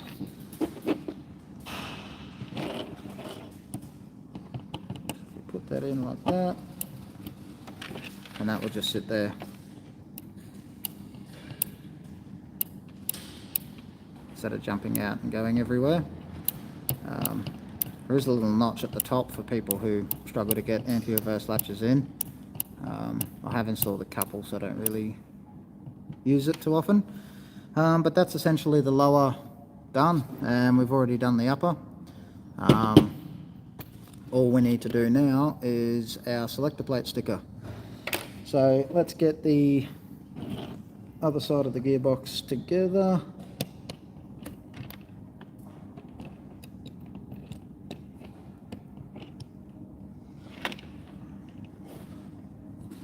I can't see from this angle.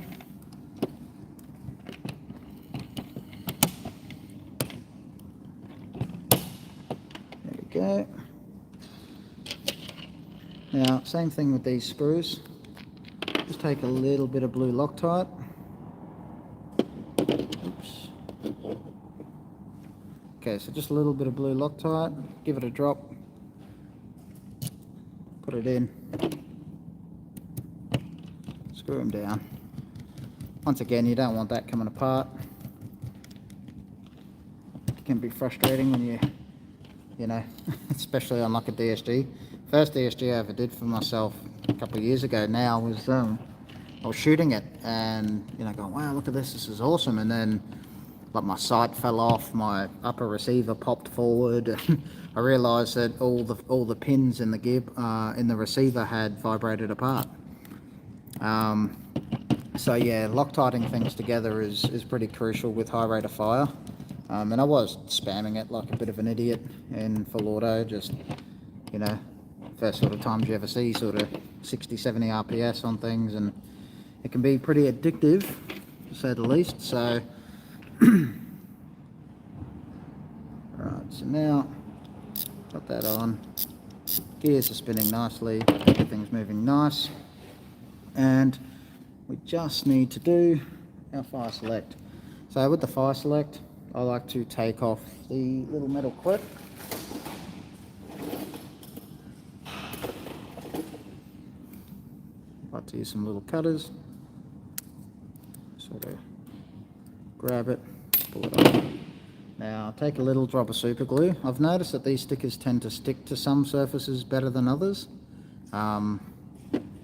This is an SHS selector, fire selector plate. And it doesn't seem to stick very well. I like to leave about 1 mil of the black overhanging, like that. So as you can see, it's overhanging quite a bit. Fold it round. Little drop of super glue on the other side. So you can see I'm not using much. And then make sure it's folded on that side. So you can see it's perfectly aligned. I don't, you know, you don't want your sticker on there all crooked and sort of not tight and stuff. But you can see there's a nice healthy white line there, and the black line as well. So that's a nice healthy safe semi-auto. And what we'll be looking for when we're tuning the selector modes is a nice healthy response, nice healthy you know, 30%, 50%, and, you know, 80-90%.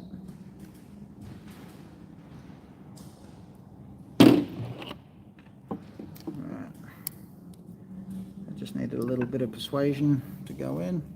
So as you can see, it's now in there.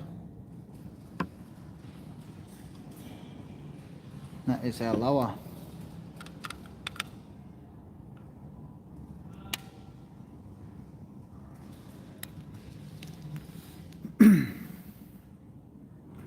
On there, so let's get our mag terminal block in, like so.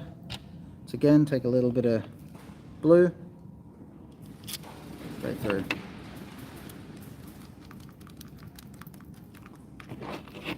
Crank that down. Now, there's a little screw provided with your terminal block, which goes there. I just need to track that one down. Where the hell did that go?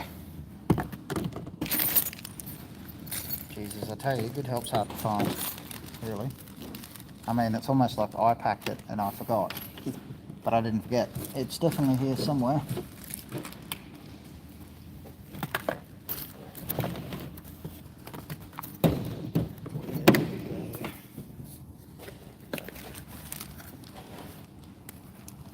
I may have to put one of these in there for now to keep it in place.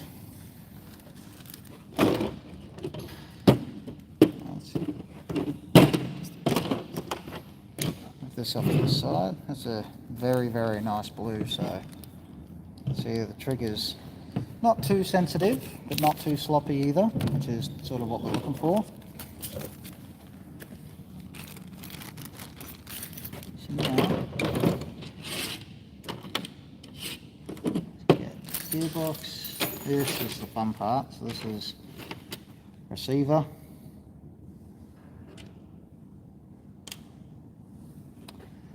What was it? One of these. That was for the fire select. I can't exactly Oh, I did bring a spare one. Look at that. See, Kirk said before that Shaka definitely deserves a pay rise. One is for that, and one's for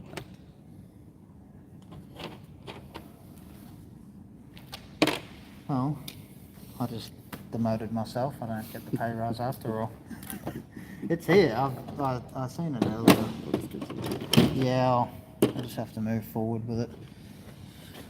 It's a bit of a bummer. It's ended up somewhere. Just move all this crap sort of out the way so we can get a better view at installing it into the receiver. It's ultimately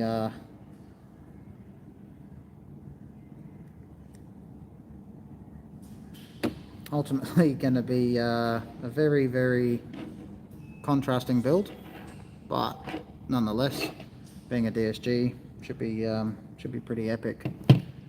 So with this one here, we're about to drop it straight on in. Now some people want to put their grip on and cycle it at this point. That's fine, go right ahead. I know a lot of people sort of like doing that at this point in time. Normally I generally would too, but in the interest of time, I'm going to put this one in.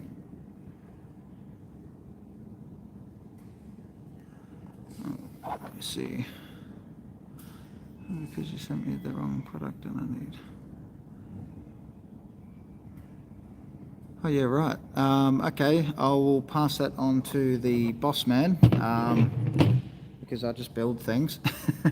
But yeah, he will go back through the email and have a look. Yeah, man, we'll get that resurrected. He's just dipped into Tack Edge real quick. So as soon as he gets back, I'll let him know live on the stream for you. Okay, so I was working away with that. So I've got the selector in there. Now I'm moving it down and on in. It's a nice affirmative click. It's now all lined up and in. And I want to take, we've actually just released a video on how to install this, but may as well show you given that we are going to fire up this DSG, and we did bring some gels, so you're going to see everything in all its glory.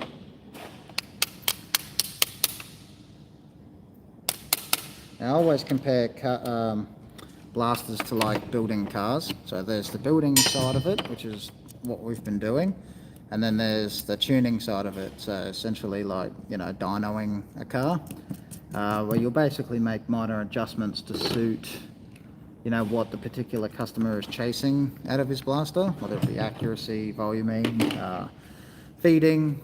You know, there's always little quirks to tune out. It should be pretty close. Generally, it is pretty close, but there's always something to tune in saying that. So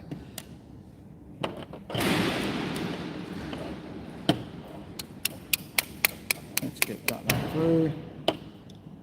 Now, sometimes these are a bit of a tight fit, like this one. Put that through there. So this is just going to hold our gearbox nozzle to T-piece alignment straight, and I believe it's a 1.5. So what I'm going to do is I'm going to take 1.5 Allen key and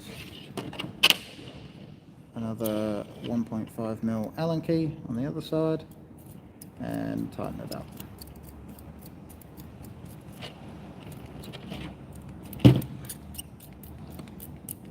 So crank them right down.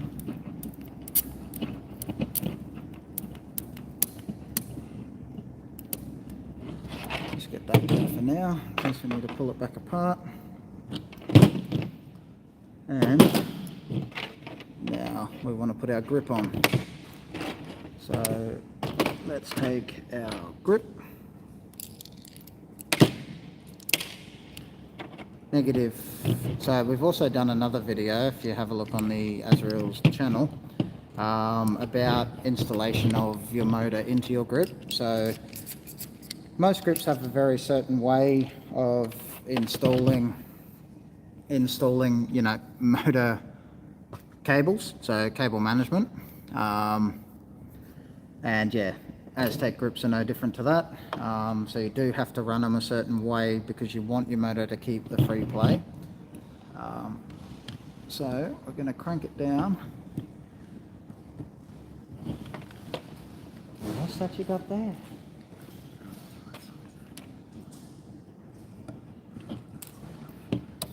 Nah, it's alright. It's alright. Someone did say on here that they've sent a couple of emails for, we accidentally sent them the wrong product. And that, yeah, just to have a look at that. So I just said, yep, I'll get the big bolts onto it. Probably when we get back to the shop, bro, to be honest. Boss man is sort of running around here at the moment. So let me tighten that right up. Yeah, the colour, someone said something about the colours. Let me have a look. Blue cheese. Colour looks awesome. Spider-Man DSG. Yeah, man. That's, yeah, essentially when he said he wanted red and blue DSG, it was, first thing that came to my head was Spider-Man for sure. So definitely a different setup. So now what I'm going to do is, we showed this in the video that was uploaded yesterday, but how to do your cable management for these particular cables, because the grips wiring channels are here and here. So you want the one wire on each side to allow the motor to move up and down, otherwise it doesn't move up and down. So unfortunately I'm going to have to do that sort of off screen.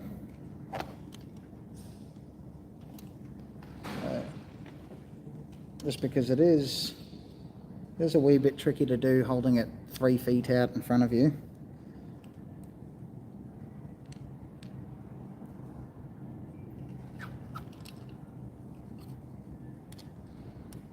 Right, so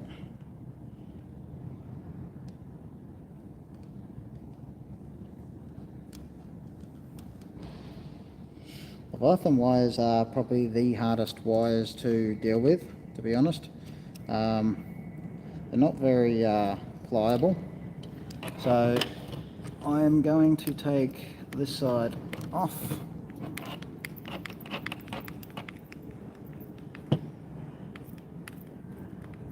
Take this plate off for now, so I can get easier access. It's the only grip that you can do that. That's right, yes. It is the only grip that you can do this with. So now I'm sort of cable management down the side like so. And now I can put that panel back on. I mean, it is normally pretty easy to do it. It's just the way that I'm sort of sitting here at this table is quite different to what I'm used to. Okay, so we have one on either side, and as you can see, motor moves up and down nicely. So now I'm just going to connect the motor tabs.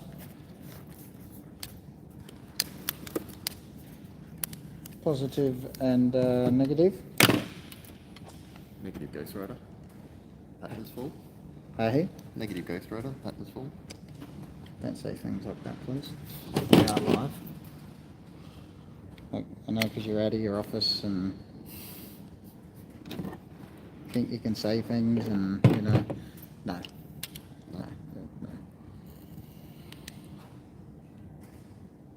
Alright, so now I put the negative on. I've just attached the positive. I'll show you guys in a second what I'm talking about. Like I said, in our last video we sort of went right over this, and in the video that was released yesterday we show an in-depth of how to run your cables. So as you can see, it's still, motor moves up and down nicely. So now we can put our end cap on while making sure that we don't crush the wires.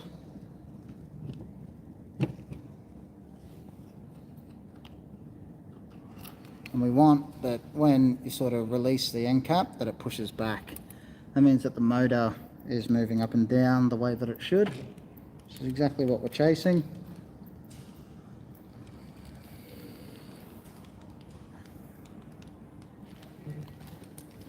And I'm just screwing on the end cap now.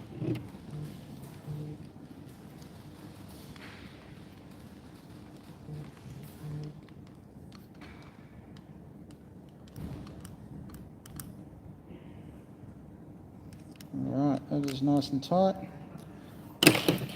That is all in like so. So now we have to put our fire select on. Now someone, not mentioning any names, Brent, cough cough, not really, it's me, forgot the little ball and spring for this one. So loving these, you know, rush around town builds that we're doing. So unfortunately that's just going to be quite sloppy until we take that back off at the shop and fix that up. So what we're going to do now is essentially install the upper. We have our spring. I've already put an octopus adapter on. Once again, the video that we released yesterday, you know, we went over the octopus adapter and things like that. Just to show you guys, you know, how and what we're using for assembly of the Chimeras.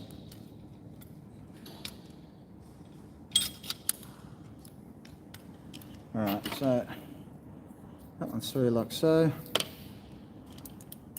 Now this blaster unfortunately is pre-sold, so it's not something that, you know, if you like the look of, you can actually buy right now. You know, but we can make one to suit, obviously.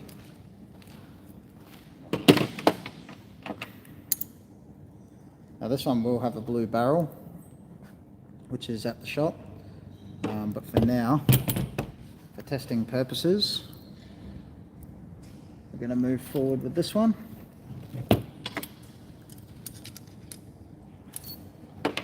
And get this one in.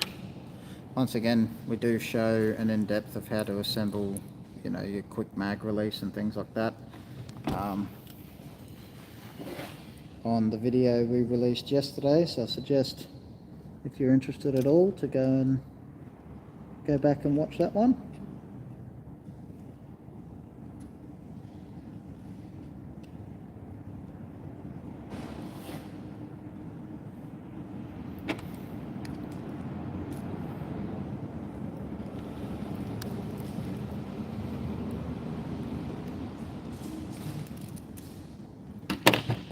Just use there.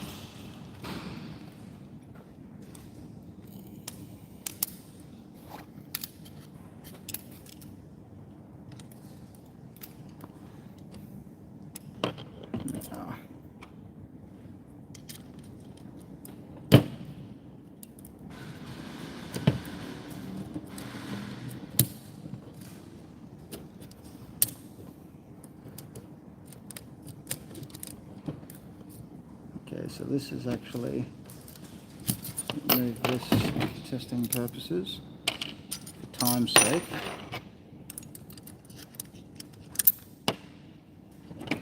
Spring through.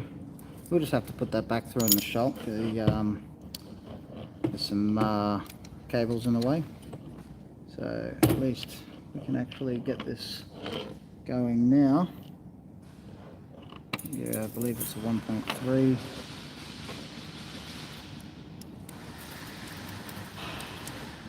Tighten them up. So now, the fun stuff. Tuning and setting up of the V2 optical. So we should hear that buzz. So someone got that little ball and spring. I said not mention any names. Cough cough, Brent. Always to blame. Yeah. Boss man's always to blame. Hey bro, what's going on, man?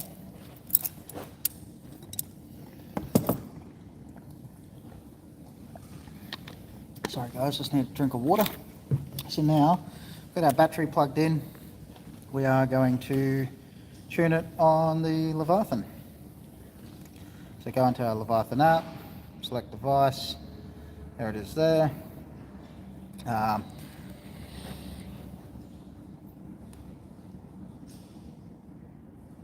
Okay, my phone's doing this thing again where it needs me to turn it off and turn it back on. Man, it has 22 Ultras. The little quirks, I tell you. I never had that with the 21. Let's see what... Not bad, haven't been playing much. Oh really, just been busy, or... I hope it's not CVD like me. So like I said, this would take about an hour and a half. We're now at an hour and 24 minutes. So all the prep work's about an hour. So you're looking at to sort of build the DSG, you know, sort of 2.5 hours. And we will have about half an hour to 45 minutes of testing and tuning. So firing just gels through it, tuning the TPs, getting feeding, getting FPS consistency up. It's busy, started full-time work, and it's killing my schedule. Yeah, man, it'll do that to you. I mean, you know, the big boss man at Azraels kills my schedule. I know the feeling. He thinks it's hilarious, you know, but some would call it slavery.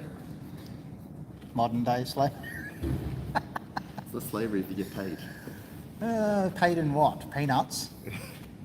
Fuel to and from work. There you go. There we go, yeah. Tell you guys, I'm trying to stay professional. This guy here just talks shit all day, every day. It's hard. It really is hard. So now we're back into the phone, and it's still being a bit of a duck. So, got to come down and have a chat. Haven't had a chance to see the boys in a while. Yeah, man, it's been a while since you've been down to Azraels. I remember. It's probably what, at least a year and a half ago, something like that. Over a year ago at least. Let's unplug it and plug it back in.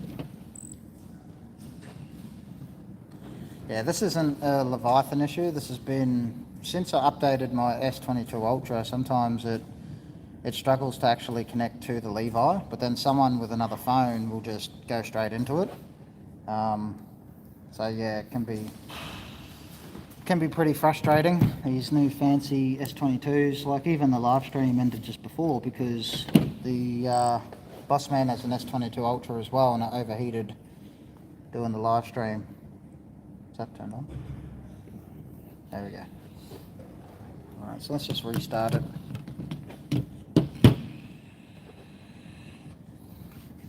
We're nearly there. And we will be firing gel soft ultras through it.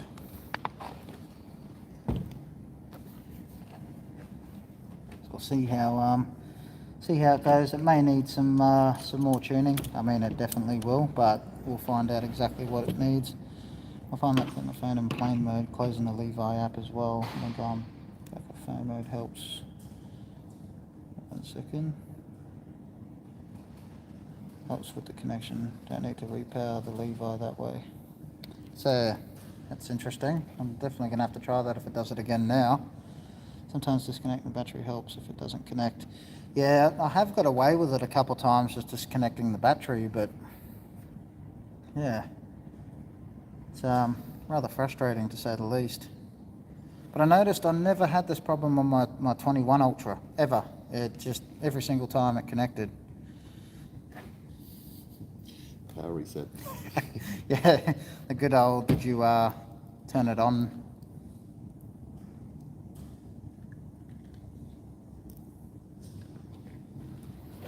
Okay, so it's still doing it.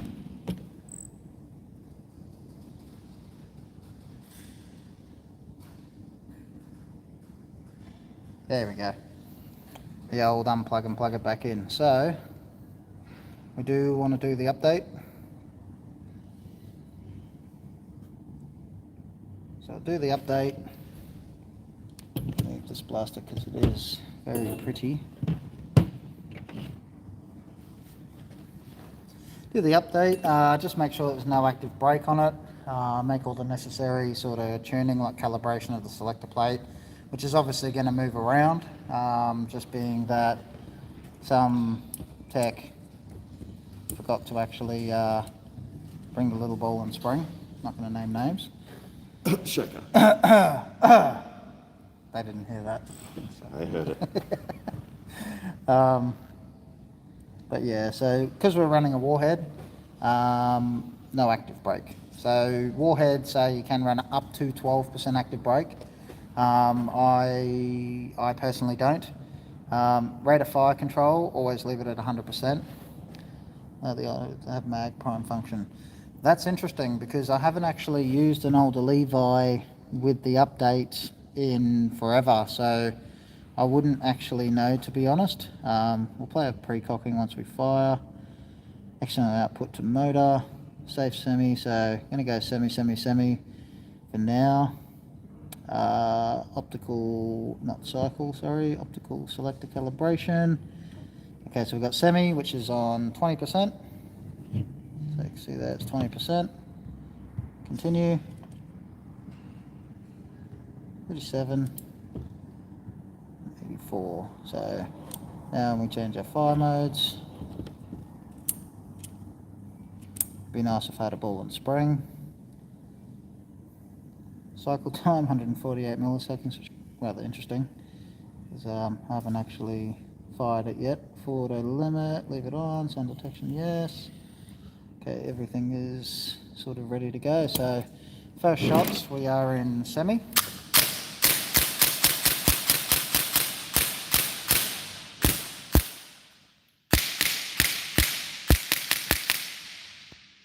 Really echoey in here. Very.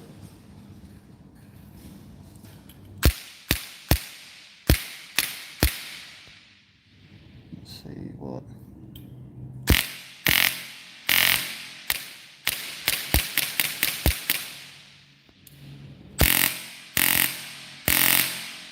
Really echoey in here. Did you want to take the phone? Yep.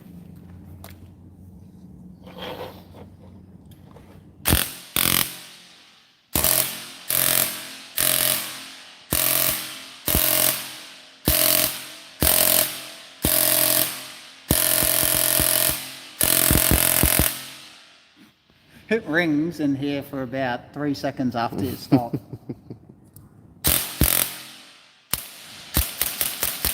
Okay, so we've got no precock on, which is why... Yeah, it sounds very crispy, doesn't it, Kirk? Kirk said it sounds crispy as fuck. It's pretty crispy. It's very crispy. That's more responsive now. Sure if we can.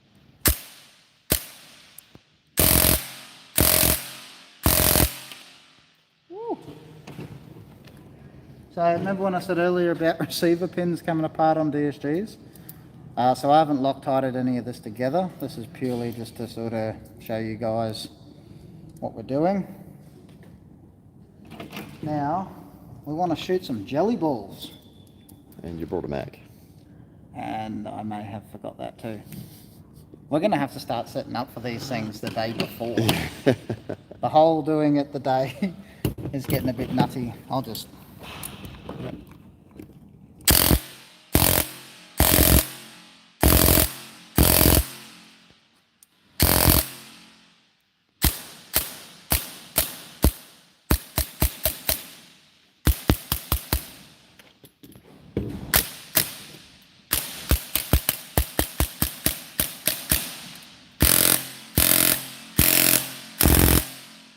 I don't know if you guys can hear it like reverberating like through here, because it's extremely echoey, like really echoey. You guys will turn this HPA man into an AG boy in no time. Nah, it's yeah, it's pretty crispy, not gonna lie. Oh,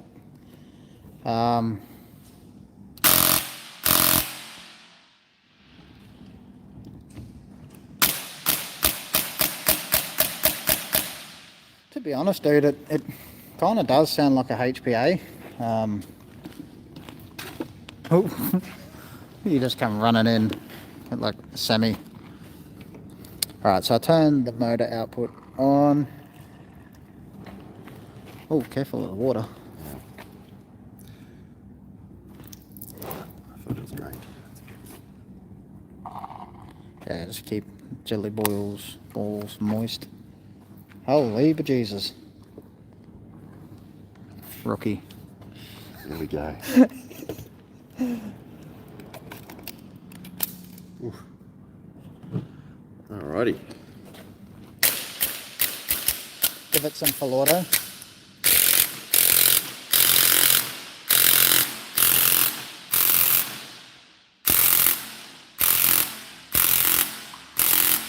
Definitely needs tuning though. Yes. So we're pretty close. Probably a couple turn, well, not even a couple, probably a full half rotation on that T-piece. But let me have a shoot. I want to have a pew pew. You're gonna have pew My pew? turn. Pew My pew turn. in the doo-doo. Pew pew in the GSA. So I suggest coming on down and having a pew pew at the good Gel Soft Australia. A lot of my mates all come here all the time. I would be if I didn't have like high blood pressure. Mr. Trouble. Trouble. Is walking through there. Alright, let's see what we shall see. That barrel's a bit long too. Barrel length needs tuning. Apache T-piece needs tuning. Well, this is all the, that 45 minutes, half an hour of That's correct, yeah. tuning that, we sort of allow for when you do get charged, say, 3 hours labour. Build itself has taken 2.5 hours. Kirk says $10 to pew, Brett. Oh, I'll do it for free. I do it nearly every day for free, not gonna lie. Yeah. At some point. Who wants to see That's Boss true. Man dance? Oh, Jesus.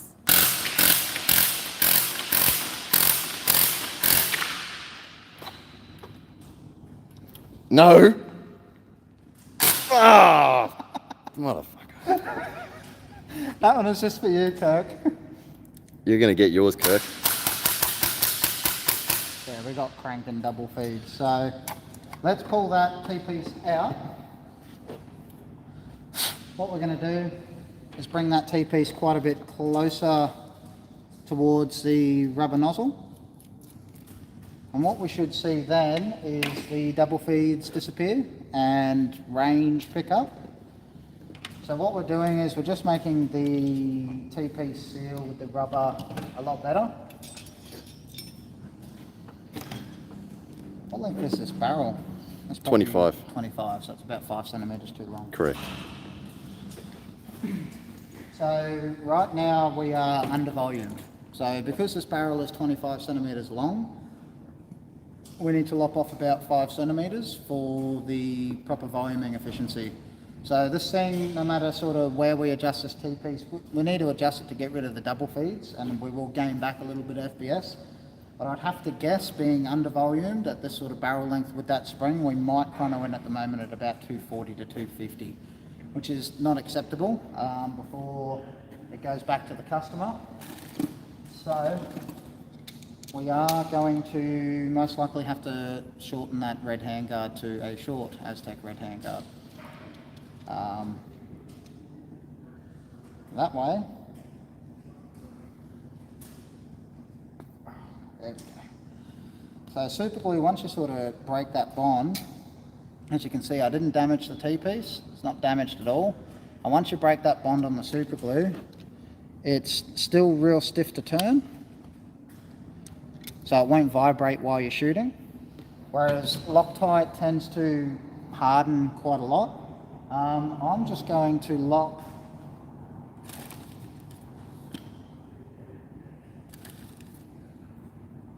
we really need to lop some off this barrel.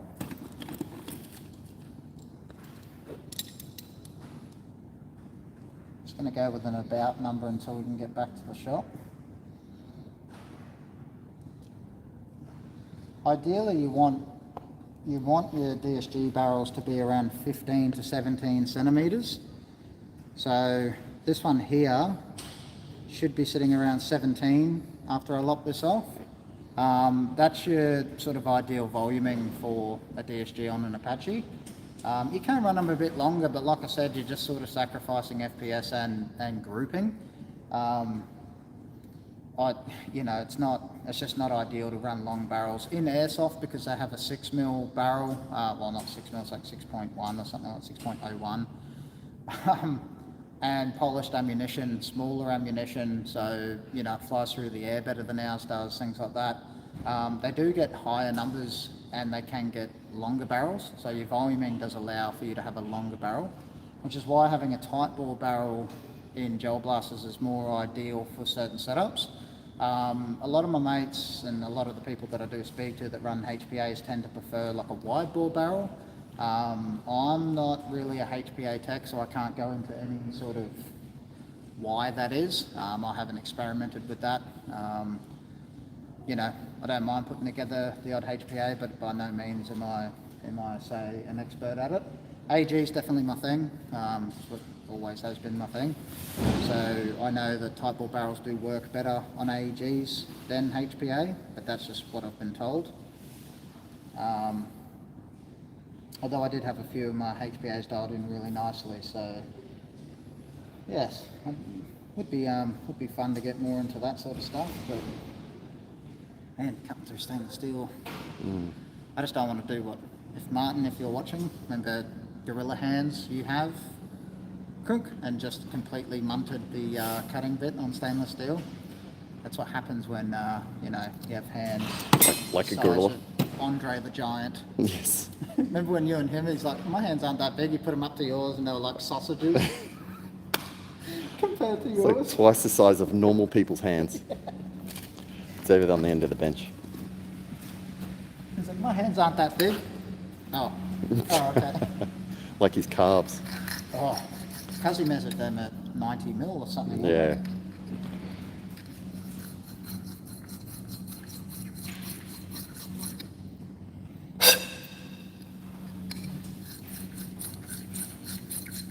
Right, so we're just deburring the barrel now.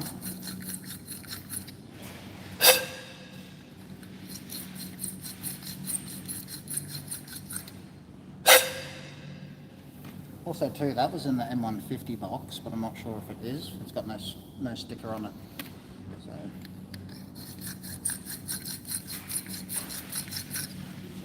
I assume it is though. Knock knock, Martin. Yeah. Yeah, Marty will see this later, I'm sure. Martin is the type of guy to knock knock joke you and accidentally blow your house down. That's Marty. Yeah, he'll see this later and guaranteed I'll get a message from him.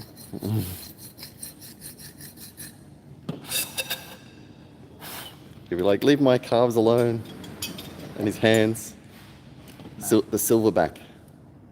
He is literally a silverback.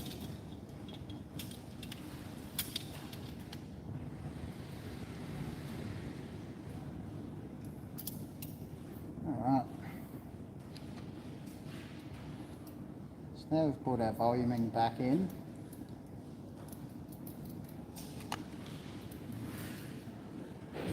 Should be a lot better off now. Sometimes the mag wheel inside the feed tube, inside mags, can nick the gel. So if you find you're getting pop gels and you know you shouldn't be, just give your mag a check.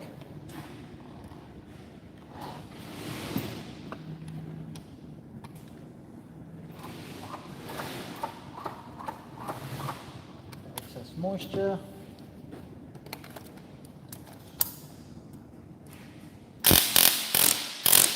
Ooh, That's better. sitting a lot better.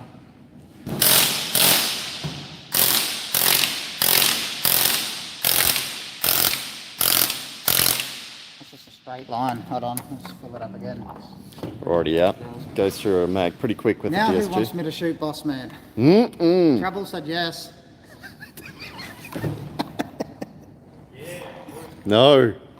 No trouble. No. Before I shoot boss man, just go over the shoulder. We'll show 'em. So bear in mind, there's no hop up on this thing. That is going down to the back there. Now semi. Oop.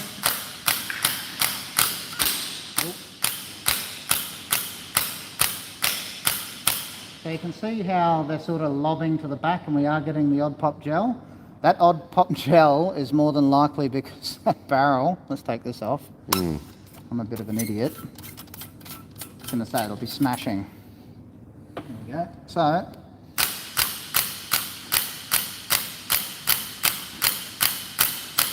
there we are getting the odd pop gel. So what's more than likely happening is we need to take that collar ever so slightly in just a little bit.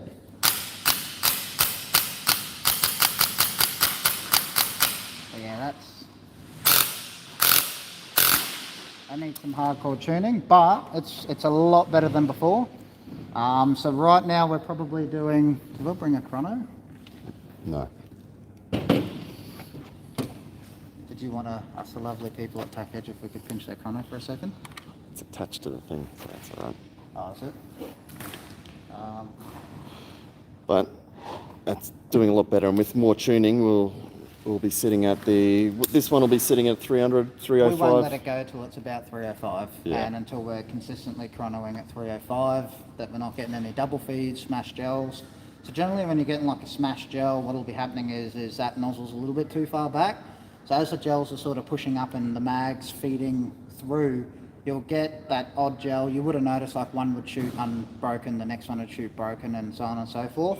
So it's literally on semi, it's feeding up that gel, but there's another half a gel in there. So that nozzle comes through and punches that gel through and splits the next one that's coming on through. So when you have it on full auto, it's not as bad.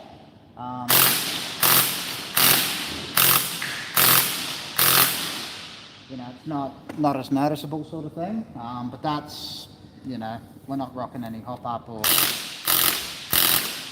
yeah, that's got to be at least 285, I reckon, Yeah. right now. That sounds like it's slapping on them pretty hard. Oh! Look at your leg. Look. It's already starting to... There's a few more appearing too. There we go. Thank you. There we go. Thank you for that. Well, they told me to do it. I'm give the people what they want. You're fired. Good, you're walking home. Oh no. So yeah, guys, what we're going to do is we're going to head on back to HQ and finish off retuning this. So we're going to shorten his handguard. We're just going to give that collar another slight tweak in. Maybe soften up that rubber just ever so slightly. And this one should be ready to go after that. So yeah, obviously any questions, guys, just let us know.